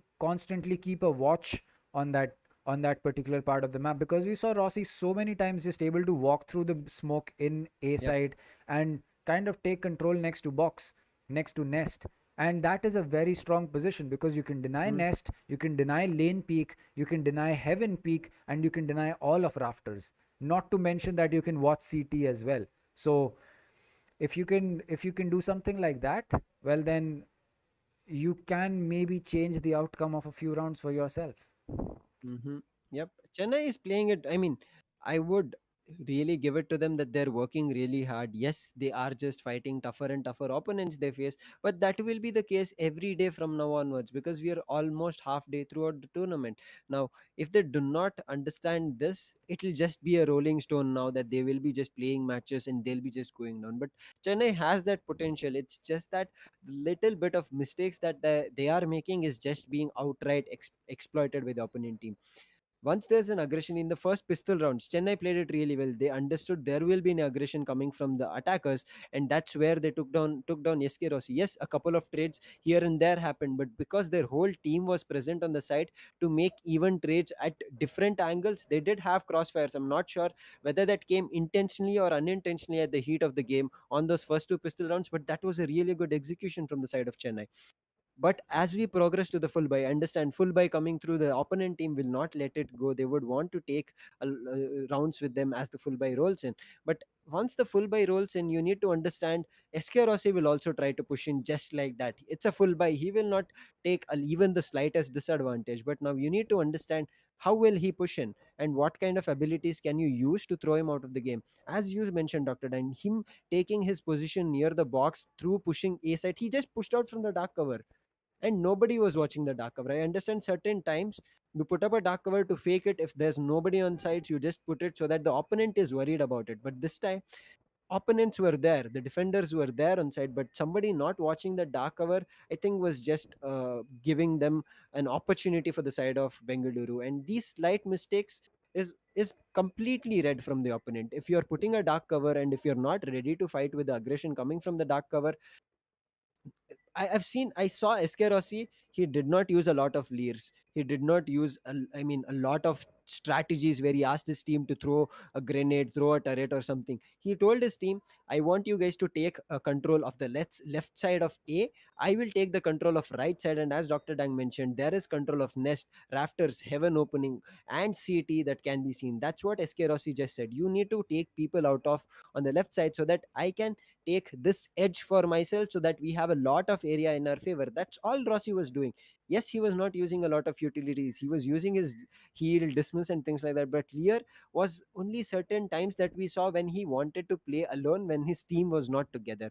So if you're understanding what is being brought about from the opponent, I think Chennai stands a chance because Chennai, I'm not saying they're not good at duels, they're not good at their aim, they're not good as agents. They're really good on all these three, four things. But one thing that we are seeing a deficit is at certain times they are getting split off even though they are a team. They're just like there's one person wandering at A, there's one person at B, there's one person fighting off with three to four people at mid. I'm not sure why that is happening from the side of Chennai, and that's where they are getting exploited, I would say. I agree. I think that um, what I feel that Chennai can fix in the map of Split is something that is very simple to do on Split. I personally Mm. don't like Split, but I know that if we do these particular things, then Split is a map that can be played really, really well.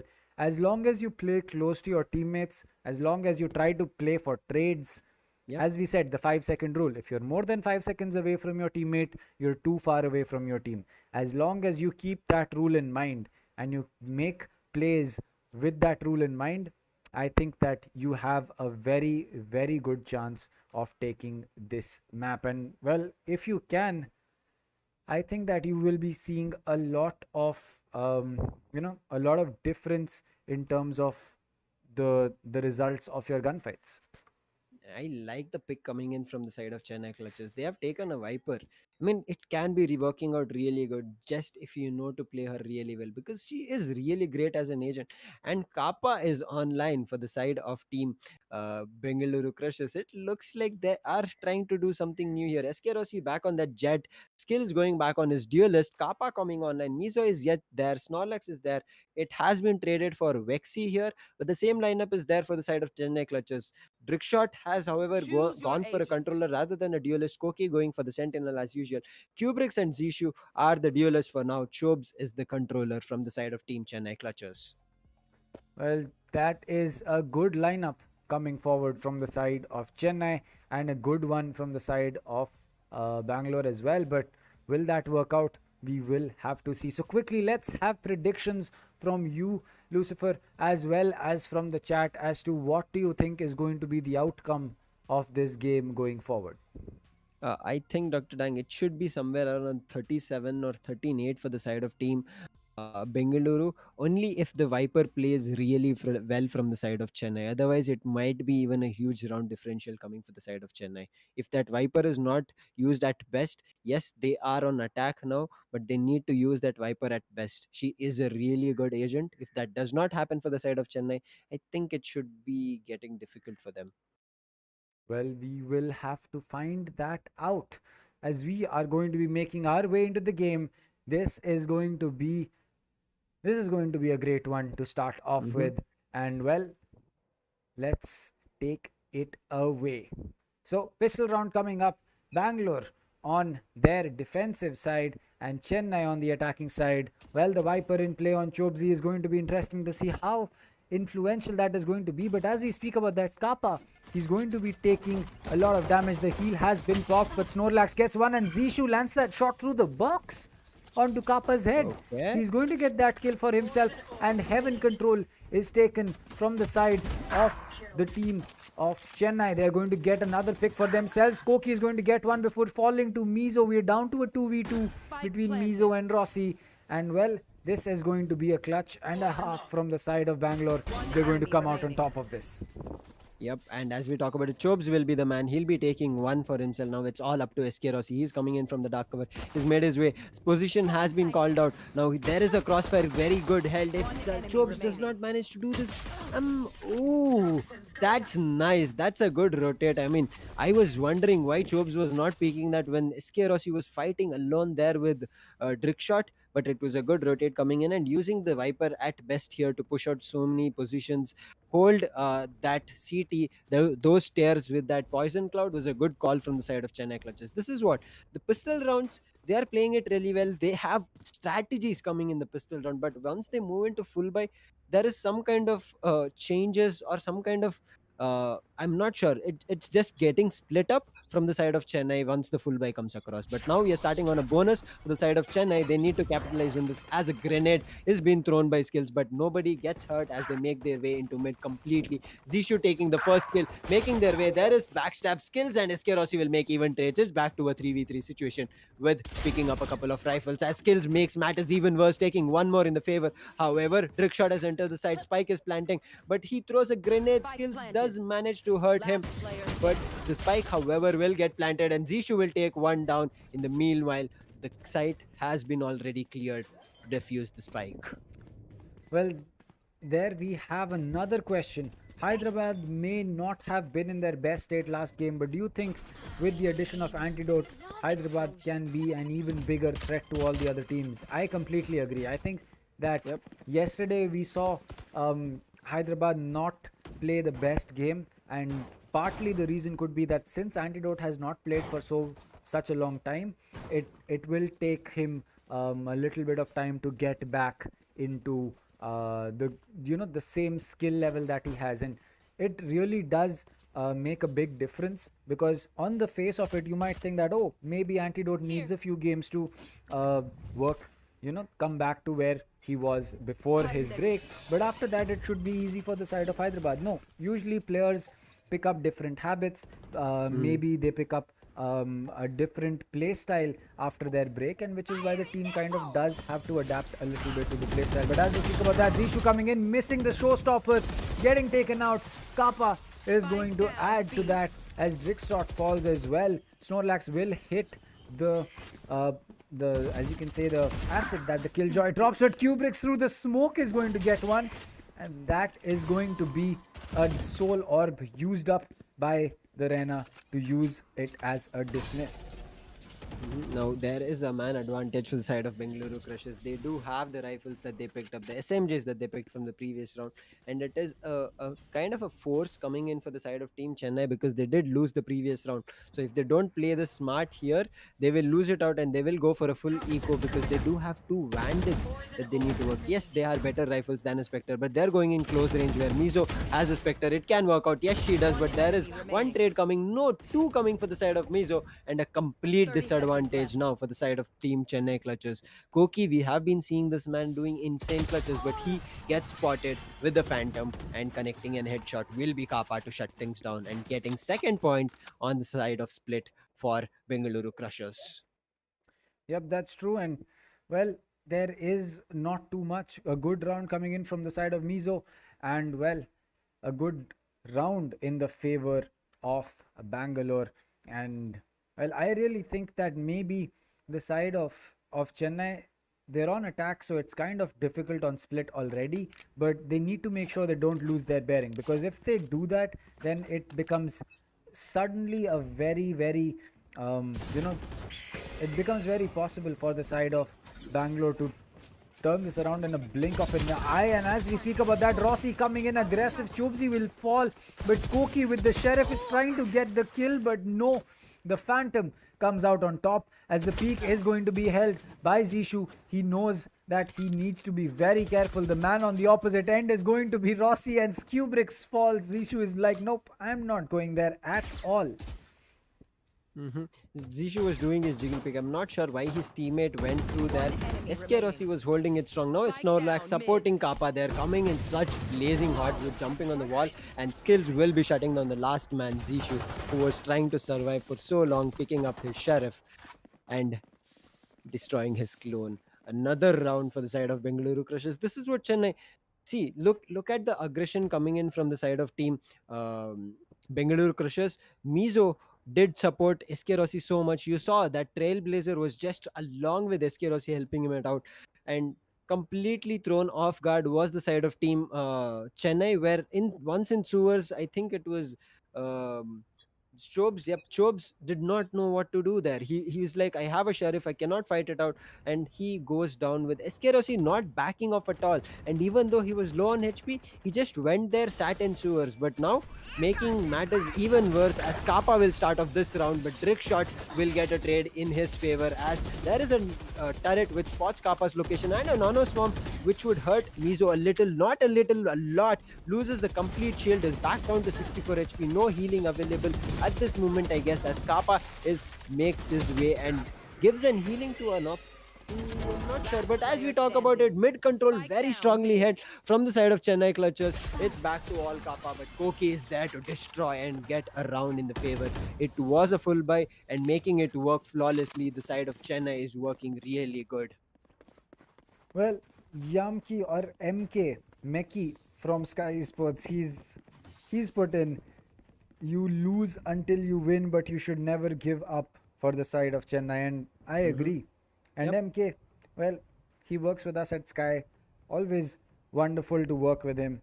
A nice guy, and well, a good morale boost for the side of Chennai. And I mean, even if Chennai does not win, does not win a single game throughout the tournament, going forward, it's only going to get better for them, because they're going to learn so much. Every single loss that you take is going to teach you something that you previously did not know. As we speak about that, Kappa is going to pick up Trickshot, and that is an important kill. And as we speak about that, Kappa is going to get another one. Zishu does get one trade back, but Skills is there for his teammate. Again, Bangalore playing that trade game really, really well. And Snorlax spots the head of Koki through the box. He's going to light it up and get that kill for him. It's all down to Chobzi. Well, in a 1v4, it's not looking good for him. You just saw this in just the previous round. The mid control was so good, and this round they did try to do the same thing, but one by one peeking an angle for the side of Bengaluru Crushers. You're just giving them free kills, because Bengaluru is a team which will hold such cheeky angles that you would not expect them to. Look at this, Kappa taking that. There was nobody there to help out Trickshot. That I know it's a very cheeky angle, but nobody being right behind him. There was a guy in sewers. There was two people who were there near market. They could have just come out to take a trade in favor and get Kappa down, but no, nobody peeked that down. But the previous round itself, they did do that. They took complete control of mid, and they took the round in their favor. But now starting things off, will they be able to repeat it again, get a round in their favor? It's a force coming from their side. As Zishu makes his way to ramp, he will shut down one. Ult already popped from Trickshot. He will make his way into sight, and the spike should come down as Chobs makes his way, as the site is completely clear with two-man advantage for the side of Team Chennai Clutchers. Yep, that's true. And as we speak about that, Snorlax and Skill is going to pop up big, but Chobzi and Koki getting those trades back. It's all down to Kappa in a 1v3. And well, it's going to be a clutch for the clip if he does get that, but it looks like no. The only thing he's going to be receiving is a headshot from Koki, who will be picking up his Vandal to just make sure that he has a better fighting chance in the next round. Yep, and you just saw what just happened now, Dr. Dang. Now, it was a team push, team game. Yes, they did get a couple of kills. They did lose a couple of rifles, but immediate trades happened. The only reason is because there were people to trade them out in that A site. If that did not happen from Chennai, the skills and SK had taken the kills in their favor. There was nobody. I think they would have also lost the spike in site itself. That was a good execution, but the operator is online from both the ends. SK Rossi pushing to look for a kill, but he does not as he makes his way back. As the operator is at A, I guess. Um, Not sure about where the op is being played by Chobzi, but you know, whichever location the op may be at is going to be extremely useful, as Rossi is going to be the one that falls. Skills coming in from mid. Zishu is going to knife Snorlax. What? Wait, What? How did he knife Snorlax when there is a gun on their hands? The skills and Mizo are going to be getting one. Eat Zishu with another one onto skills. And Chennai, though, despite having man disadvantage, are going to be in a position that it could work out for them. But Rossi missing a rare op shot is going to get the Stormblades out and is going to right click Koki in the face. And it's all down to Zishu in a 1v3. Oh, well, that is going to be difficult. oh my god. What just happened? You saw this.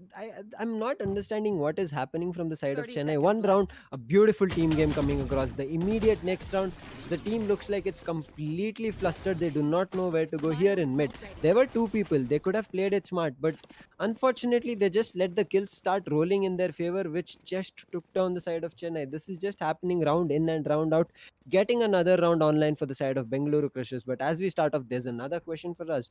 Do you think Spinks is one of the best in India, and is Mumbai Aces worthy of winning this tournament? Seeing their matchup that happened yesterday, they stand a good chance, and Binks is playing really well as an idea. I wouldn't say they can win this tournament, but they do have a very strong chance. What do you think, Dr. Dang? I agree. I think that for the side of, I mean, right now it's not Mumbai. It's all about Bangalore. As Rossi with 3 skills gets one onto Chobzi. Zishu gets Kappa, but it's going to be Rossi hunting for that final kill. He's going to spot Zishu and completely put an end to him. He's like, I want to get done with this as soon as possible and head right out. And that is really what he is just doing there. Like, 1 kill, 2 kill, third kill gets stolen. Or rather, no, the third kill lands, 4th kill gets stolen by skill, and then the final kill to, you know, get a I'm going to sit with SK Rossi once, talk to him. Like, I understand you using a rifle, getting headshots popped off. Your movement is great, but you're using a operator. You saw him how aggressively he just pushed, went into B main during the call out, just changed it and took a kill. How can you do that? But now Skills is making those things possible with the showstopper, takes Chobes down. There is the controller that's lost.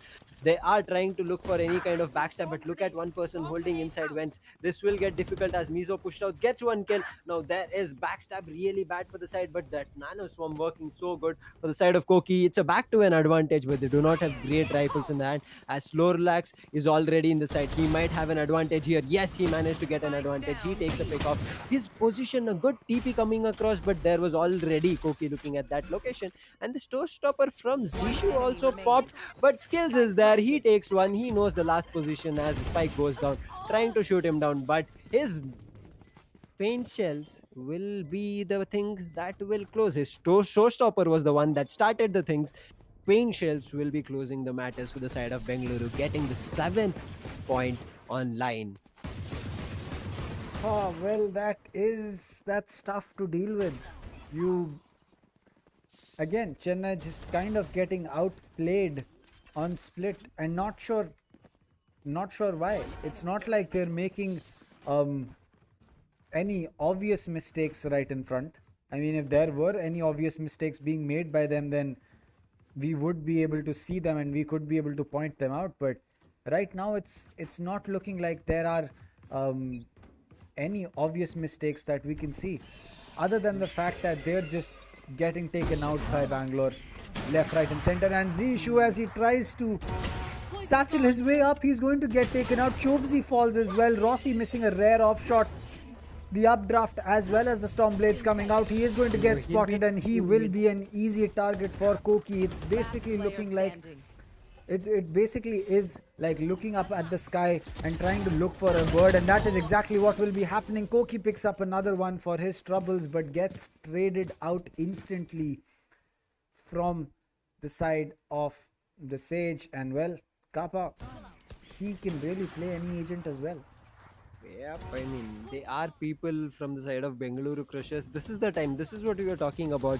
That the player, yes, they play on comfortable agents, but them switching into different agents would and certain times make their gameplay even better, because that agent will just be something that they feel at home with. So it just depends on how they keep playing. But here, all the agents that's picked up from the time side of Bengaluru Crushers is just completely closing it. What is this, that mid rush coming from the side of team Bengaluru? But Chobes managed to get a kill on Mizo. Yes, Mizo does a lot of damage for the side, I guess, on Rena, but does not manage to close it. But Kappa will get hit with a paranoia. They are on a man disadvantage, need to play it better. Rossi does manage to shoot one, but he's immediately switched to a ghost and shuts down Trickshot, even though with a smart TP and a quick op coming in, scoping and getting. But there is Trickshot and Koki managed to get the kill. But 3k for the side of Kappa, again picking up another rifle, and the round is back for the side of Team Bengaluru, with 9-3 being the first split. And now heading into the attack will be Team Bengaluru Crushers with a huge split in their favor. Well, it's going to be difficult, but if they can make it work, it should be great for them. And right before we make our way into the next part of, before we make our way into the next half of this game, we have a question from Vinayak. He says, how to get picked up by orgs and teams? Well, the easiest answer to that is going to be that you just need to play more of the game. Eventually you get to be known in the community, players get to know you, and then when a team is interested in the role that you are really good at, well, then they contact you, or you can apply for a tryout if you do get to know that they are if they are hiring or they're looking for a player. So there are multiple ways to do it. Discord is one of them. Social media, Twitter, Instagram is one of them. You can obviously use any of those mediums to get in touch with the teams. But as you speak about that, Skills and Kappa picking up a kill each is going to put Rickshot and Chobzi in the position to pick one for themselves. Skills comes back in, he picks up Chobzi, and it's down to the two players, the Rena as well as Rickshot, to get this clutch in. As Skills is going to pick up another one for himself before putting all the as you can say, the pressure on Kubrix to get that kill for himself. He will be able to get a heal, but at that range the spam won't work, Kubrix, as it is going to be Kappa finishing that off. 10-3. And are we going to be seeing a similar situation come out on split for Chennai as we saw the other day? I hope not. Yep, I mean, it looks very close. Double digits online for the side of Bengaluru. They have bonuses coming in their favor. They'll be going for that buys, but it looks to be a force from the side of Team Chennai as well. If Chennai do not manage to hold this push coming from the side of Bengaluru, because it looks to be a complete fast execution as SK Rossi makes his way to ramp, take control of it, shuts down Trickshot, has complete control of the ramp, will make his way into side, as there is one player inside, will be Zishu. He'll be shutting him down immediately. It's a back to a man equal trade, but no, making matters worse, Skills takes one, but Koki is taking even trades, getting it an equalizer, but Skills is there inside. He will take one more, find an head, pop it out, his paint shells, his boombot being thrown. Boombot is dangerously following. Chobes will manage to go to 68 HP as the push comes in from Skills. He'll shut one more down. He's on 24 HP, needs a heal, but the heal is not available, but does not matter as Kappa will be the man shutting and getting the 11th round for the side of Team Bengaluru Crushers. As we have another question, what is the secret of Gnana's prediction? I think Gnana Shekhar is mostly on the Hindi desk, and they will be better in answering this, because we would like to get him here as well. But as of now, that's a question, I guess, for Hindi desk. If you have any comments to make, Dr. Tang, on the same. Well, Gyana's predictions are usually very, very perfect. He's only had one wrong, where he predicted that Um, it would be a 3-0 win for Rajasthan against Mumbai, which turned out to be a 2-1 win for Mumbai. So I really think that that is really the only place where he went wrong. But Rossi can't go wrong. He's going to pick up 3 for himself. Koki gets that trade finally, but the spike is down. Kubrix is going to fall. It's all down to Koki, and he is not going to be surviving for any much longer as match point rolls up for Bangalore.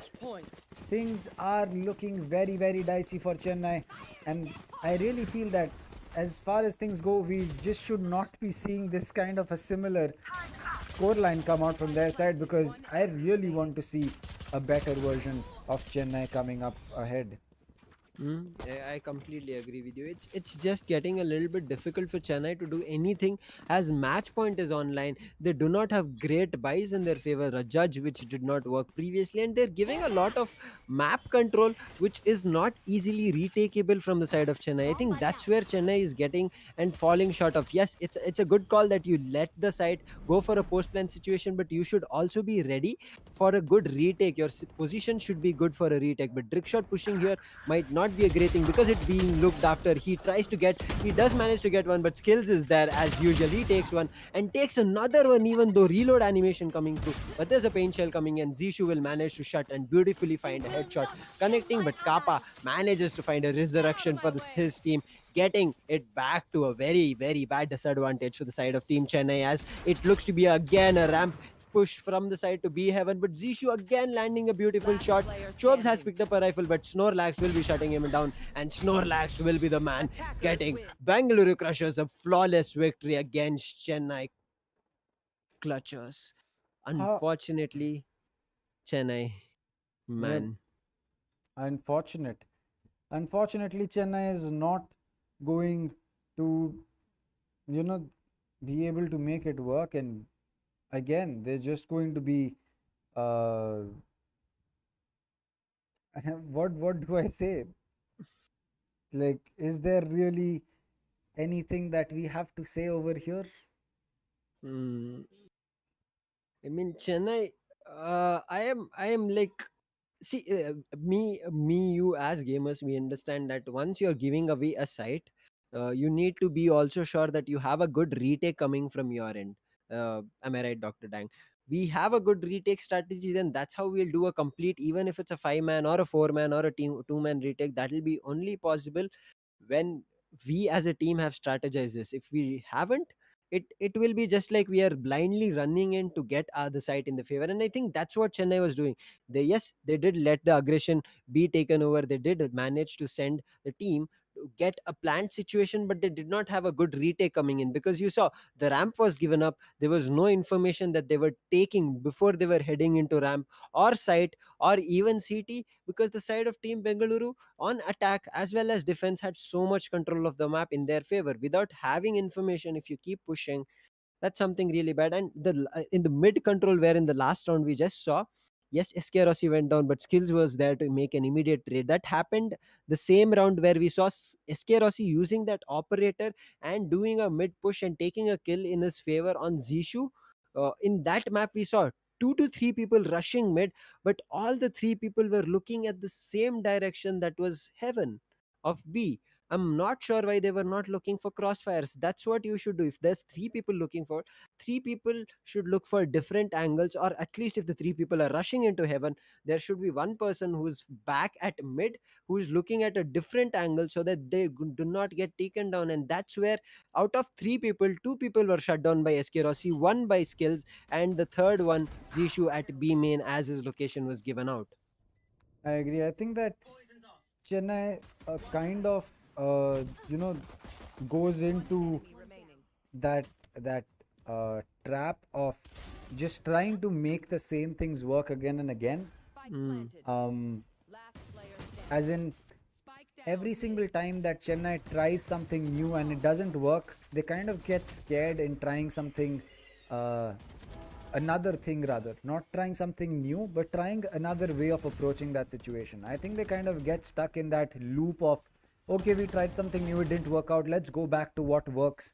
But the problem is that against teams like Bangalore, that will not work, because once they know that oh, Chennai did this in the last round and they won that round against us. All right, this time, if they try to do that, we are going to recognize that much faster and we're going to shut it down completely. We're not going to let you move forward with, um, with the same thing again and again. And that is where the problem, I think, lies. That Chennai did every single round trying to push mid, kept on trying it again and again, again and again, again and again.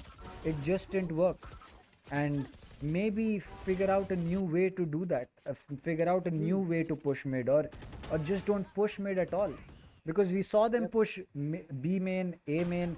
It worked out a couple of times. Yep. Then they started getting taken out when they did the same things. So they stopped doing it, started pushing mid.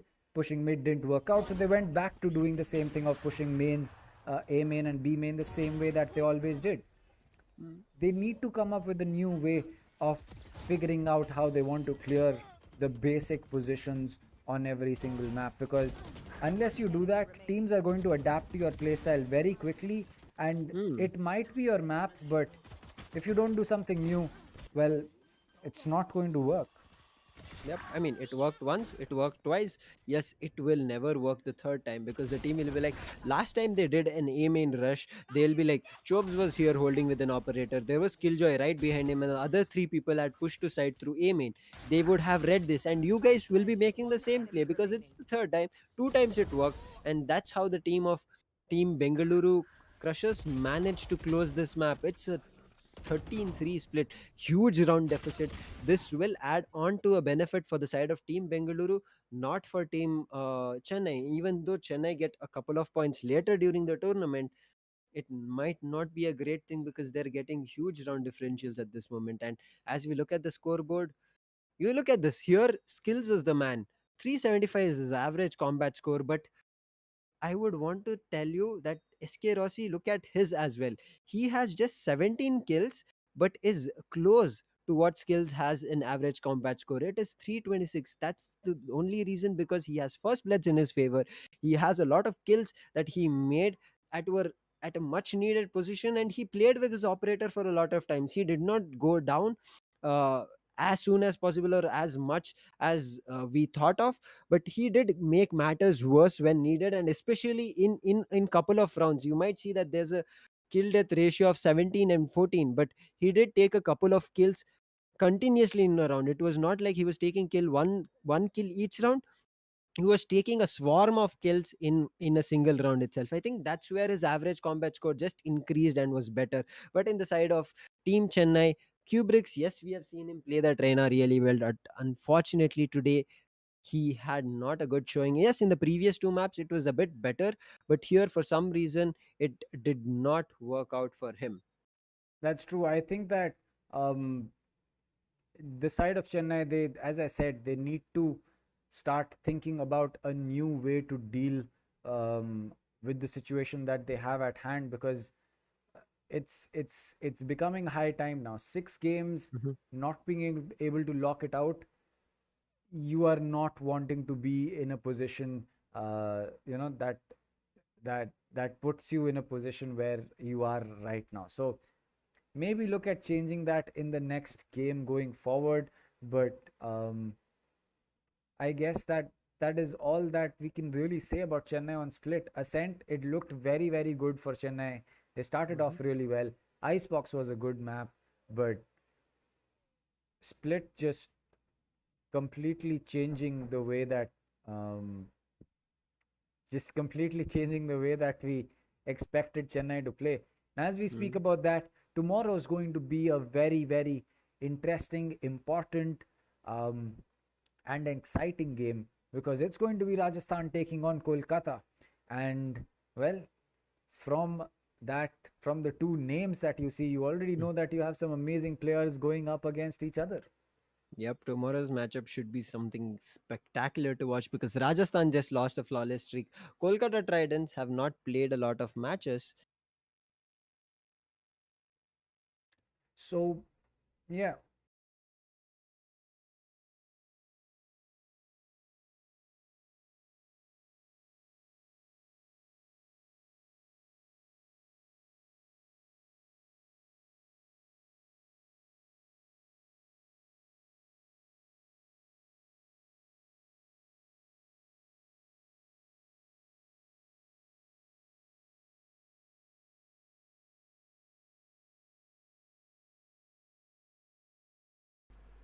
Yep.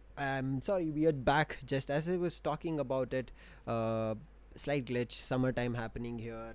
I think we just had some issue and Dr. Dang has just disconnected. But as we were speaking about, there was one question I'd like to address that did come in between when we were casting. One person asked what would be the counter strat to on a player like SK Rossi once he reaches his peak form. The first I would say foremost, I'm do not have Dr. Dang to have a good discussion because it's really interesting. Always talking to him about the same. My first foremost point for the same would be that the player is the only man who will decide whether he's at peak or not.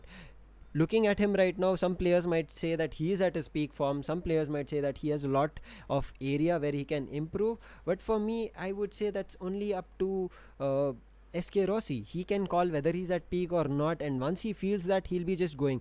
And the second part of where and how to counteract him, the only thing is we have seen people like Euphoria, we have seen Sherlock counteract him, we've seen a lot of players being able to take down him. The only way they've been able to take down is with strategies, not give him raw aim peaks. They've taken a lot of kills on SK Rossi that we ourselves as casters have been flabbergasted about how did they manage to do it. So that is how, if you were thinking about how to shut down SK Rossi, it should not be by raw aim because he has a better advantage. Yes, a couple of times he can miss out, there might be a whiff coming through and you might be able to get that advantage in your favor, but in general, if you would have to have a better advantage on taking down SK Rossi, it's all strategy, and that's the reason Valorant is there. It's not only dependent on your raw aim game but also on how you strategize, and that's the reason Mumbai Aces managed to shut down Rajasthan Strikers as well as one team, yes, Hyderabad Nawabs as well. So you look at that, and that's how teams would have to get better, even whether it be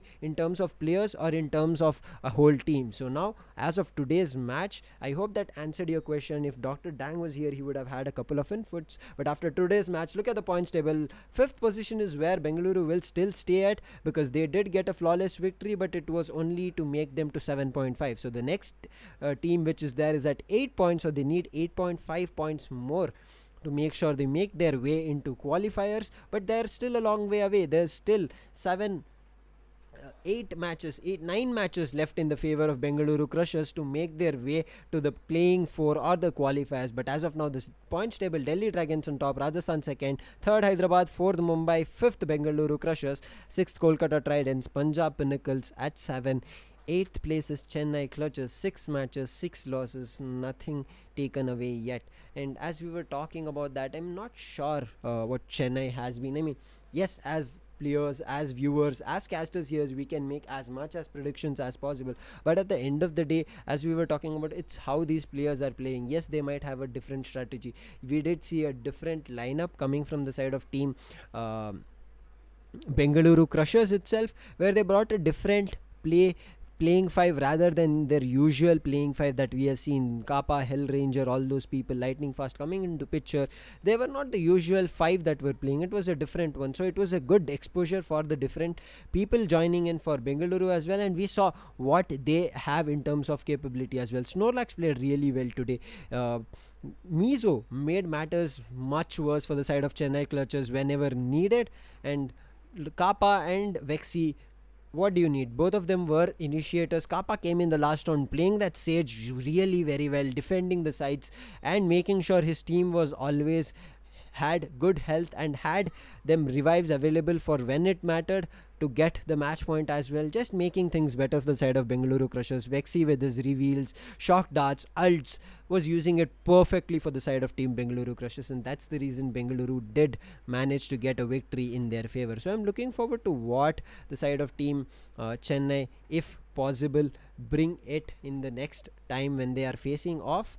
But as of now, today, it was something that we as casters here did not know what Chennai just managed to go down. But coming here, Chennai with 6 losses, not that great today, but we will be looking forward to if they can make a comeback. Yes, they do have 8 more matches to play. They will be having a chance to make a comeback, but 8 more matches that they play should be back to back victories that they will be getting in their favor. If not, it will just start getting even more difficult. But it was a wonderful matchup, and as we were talking about, and as Dr. Dang mentioned as well in Ascent, in Icebox, it was a good showing up. They had really good strategies coming through, but at certain times it fell short, where it looked like the team did not understand what execution happened or what their own team was doing in terms of taking fights. Because we saw at a lot of times picks came through for the side of Team Chennai, and being smart, if I would have taken a pick, you would have just made the way come back. I understand more picks you get better at it, you get better control of the area, but Bengaluru is a smart team. Yes, they will come to pick you off, but they will not come, as Dr. Dang and me mentioned, in a straight line. They have a strategy where they make the players split and have a crossfire, even in terms of when they're trying to take an even trade in their favor. And that's where Bengaluru have been capitalizing in terms of Chennai. But Chennai, yes, on the split, it's the second time it did not work out great for them today. But I'm looking forward to if they can make a comeback in the future matches. Yes, tomorrow's matchup will be Rajasthan versus I guess Delhi. I just pissed it out. I'm sorry. Let me just confirm on that. But it will be an interesting match, whichever we watch for tomorrow, because it's an interesting lineup. It's Kolkata versus Rajasthan. My bad, I just missed it out. They are the teams for tomorrow. As I told you, Rajasthan Strikers are just walked away from a loss. It was something that they never thought of. But Mumbai Aces is a team. Yes, they did show up something fresh, something new. It was a completely new team for me as well to see as a caster here.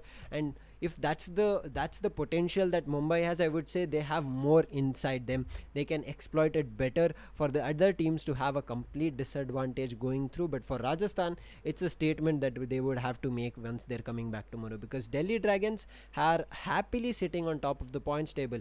Rajasthan, I know they're not far behind on the points table. They are on low number of matches, but very close. I get just 1 point difference between Delhi and Rajasthan. But Rajasthan, if they make a comeback tomorrow, they have a good chance. However, for Kolkata, I think they had a loss previously when they played, so they have not had a lot of matches, but they will be having as we progress. And I'm looking forward to if they have a chance to make a comeback. We know Deathmaker today, SK Rossi just popped up with his operator, but it's tomorrow a different player, a different operator, a different jet coming through.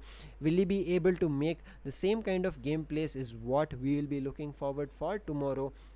And I am looking forward to if that is something our team of Rajasthan Strikers have a better go at it. In the meantime, chat, I hope you had a good day today. I mean, a lot of questions were answered. If you guys in the meantime have some more questions for us, for the team of Sky, for the whole management as well, don't forget to ask us questions on the hashtag AskSkyEsports, and drop your questions on Twitter, on Instagram, on YouTube, or in the chats feed itself, and we'll pick up some random interesting questions so that the whole community as well as viewers try to get different opinions. All of us have different opinions. Me as a caster have a different opinion, and it is not something that we will have always different opinions. Our opinions will be coinciding, but we'll be watching off different perspectives. So even for me, when I talk to Dr. Dang, he gives me a different perspective on an opinion. I'm pretty sure you guys get a different opinion as well. And me, when I have an opinion or an answer for a question, it'll be a different perspective, as we will be having similar things coinciding, but they'll be giving you two different perspectives that you need to watch out for. So I think for you guys, and there was a question on how you need to get into Orcs, as Dr. Dang was mentioning. For anybody who's interested to get into a tournament, start with playing some local tournaments that keep happening at your end. I'm pretty sure the community that, or the players that you know, or the players that you play with, one or the other person would be knowing about a tournament happening, and start showing up there. Play that randomly. It does not matter whether you win or lose. Make sure you get an exposure of how tournament is, how it works, what kind of pressure situations being a player is. I understand playing competitive is not the only thing. Playing a pro scene or a tournament scene is something completely different, where all the teams, all the players have a different mindset. Pressure will be there, because as a person, as a player, you are playing for a team. You're not now playing for yourself, or not playing for getting a radiant rank or reaching an immortal. So try and play those local tournaments that you have, or try and have some random tournaments with some customs, invite some people, try to check with the content creators that you keep checking with, try to play with them, get your name out there either with the clips in on Instagram or YouTube or something, but make sure you're making a play with lot. And it does not need to be that you're in a tournament. In general lineups, when you play with your in your tournaments, or in the matchmaking itself, competitive matchmaking, you can, and if you play real well, I'm pretty sure you guys, when you were playing in the competitive on Valorant, you would be making a lot of friends, because you understand, this player plays really well, his callouts are really good, I guess I can play more and more matches with him. And that's how you start making yourself comfortable with the players and play styles, and I'm pretty sure that's how you would have to progress. And once you're going good, organizations will start recognizing you. So make sure you keep up the grind, and that's what even the pro players keep talking about now. As we talk about the grind, look at the people have grinded themselves onto the top 5 players. Rafa, SMX, Binks and MW1 stand the same. Hika or Badman have been pushed out, because of which SK Rossi has made his standing in 3rd position. But look at his difference, 5 matches, 344 kills. This man is insane. And if you think this is the peak that SK Rossi is in, I think there is something more that this guy is hiding. It's just he is improving, and he, even if you've watched his stream, I'm pretty sure he keeps talking that keep grinding, so that you keep getting better and better. Because one agent, one play style, one game play is not that you will be limited to, because when your team needs it, we have seen SK Rossi playing a Sentinel, we have seen SK Rossi playing a Viper as a controller. So that's how you need to be for your team. At certain days, what happens is some player might not be feeling great, and that person might be a Sentinel or a controller, so you need to switch up. Even though you're not the best, but you show up a really good game, and that's more than enough for a team. And that's the reason SK Rossi 5 matches, 344 kills. Look at is that 222 assist will not be great, because he's the duelist, he will go in for that frags. But what is that we have to look out for his KD. Look at his KD, 344 kills and 222 deaths. Look at the people who are on top, 373 kills, 330 deaths. For Rafa, SMX is with 364 kills, 329 deaths. Look at the difference. Even Binks, 326 kills and 340 deaths. Only MW1 and SK Rossi have a better death ratio, where MW1 is at 304 and deaths is 189.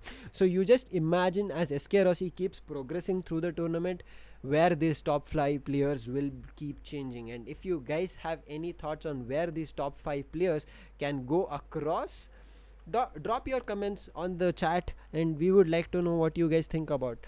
Today, however, I guess we did not have any giveaway, as we were answering a lot of questions ourselves rather than asking you guys a couple of questions.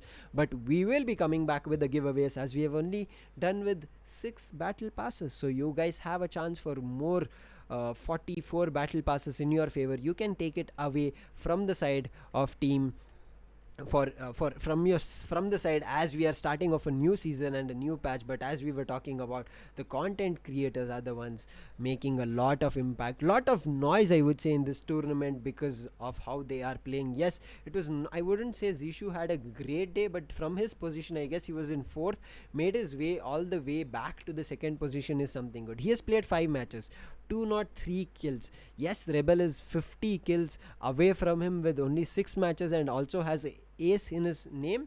I mean, he is just playing it really well. Zishu, yes, he's been turning up, he's been playing good, he has been making that frags important for the side of team Chennai Clutchers. But Solo is not far behind. He's at 188 kills with 5 matches. He did have a positive KD until the previous matches of Rajasthan, but it's not far behind. He's just 2 kill differential in terms of the difference of his positive KD. He can make a comeback. However, Fatu, the game changer who has been there for Mumbai Aces, is with 185 kills and 241 deaths. Hydra Flick on the other end, who has recently started popping up. Yes, we'll be having more matches for the side of Punjab Pinnacles, but as of now, after popping off, he's still strong at 5th position with 179 kills and 214 deaths.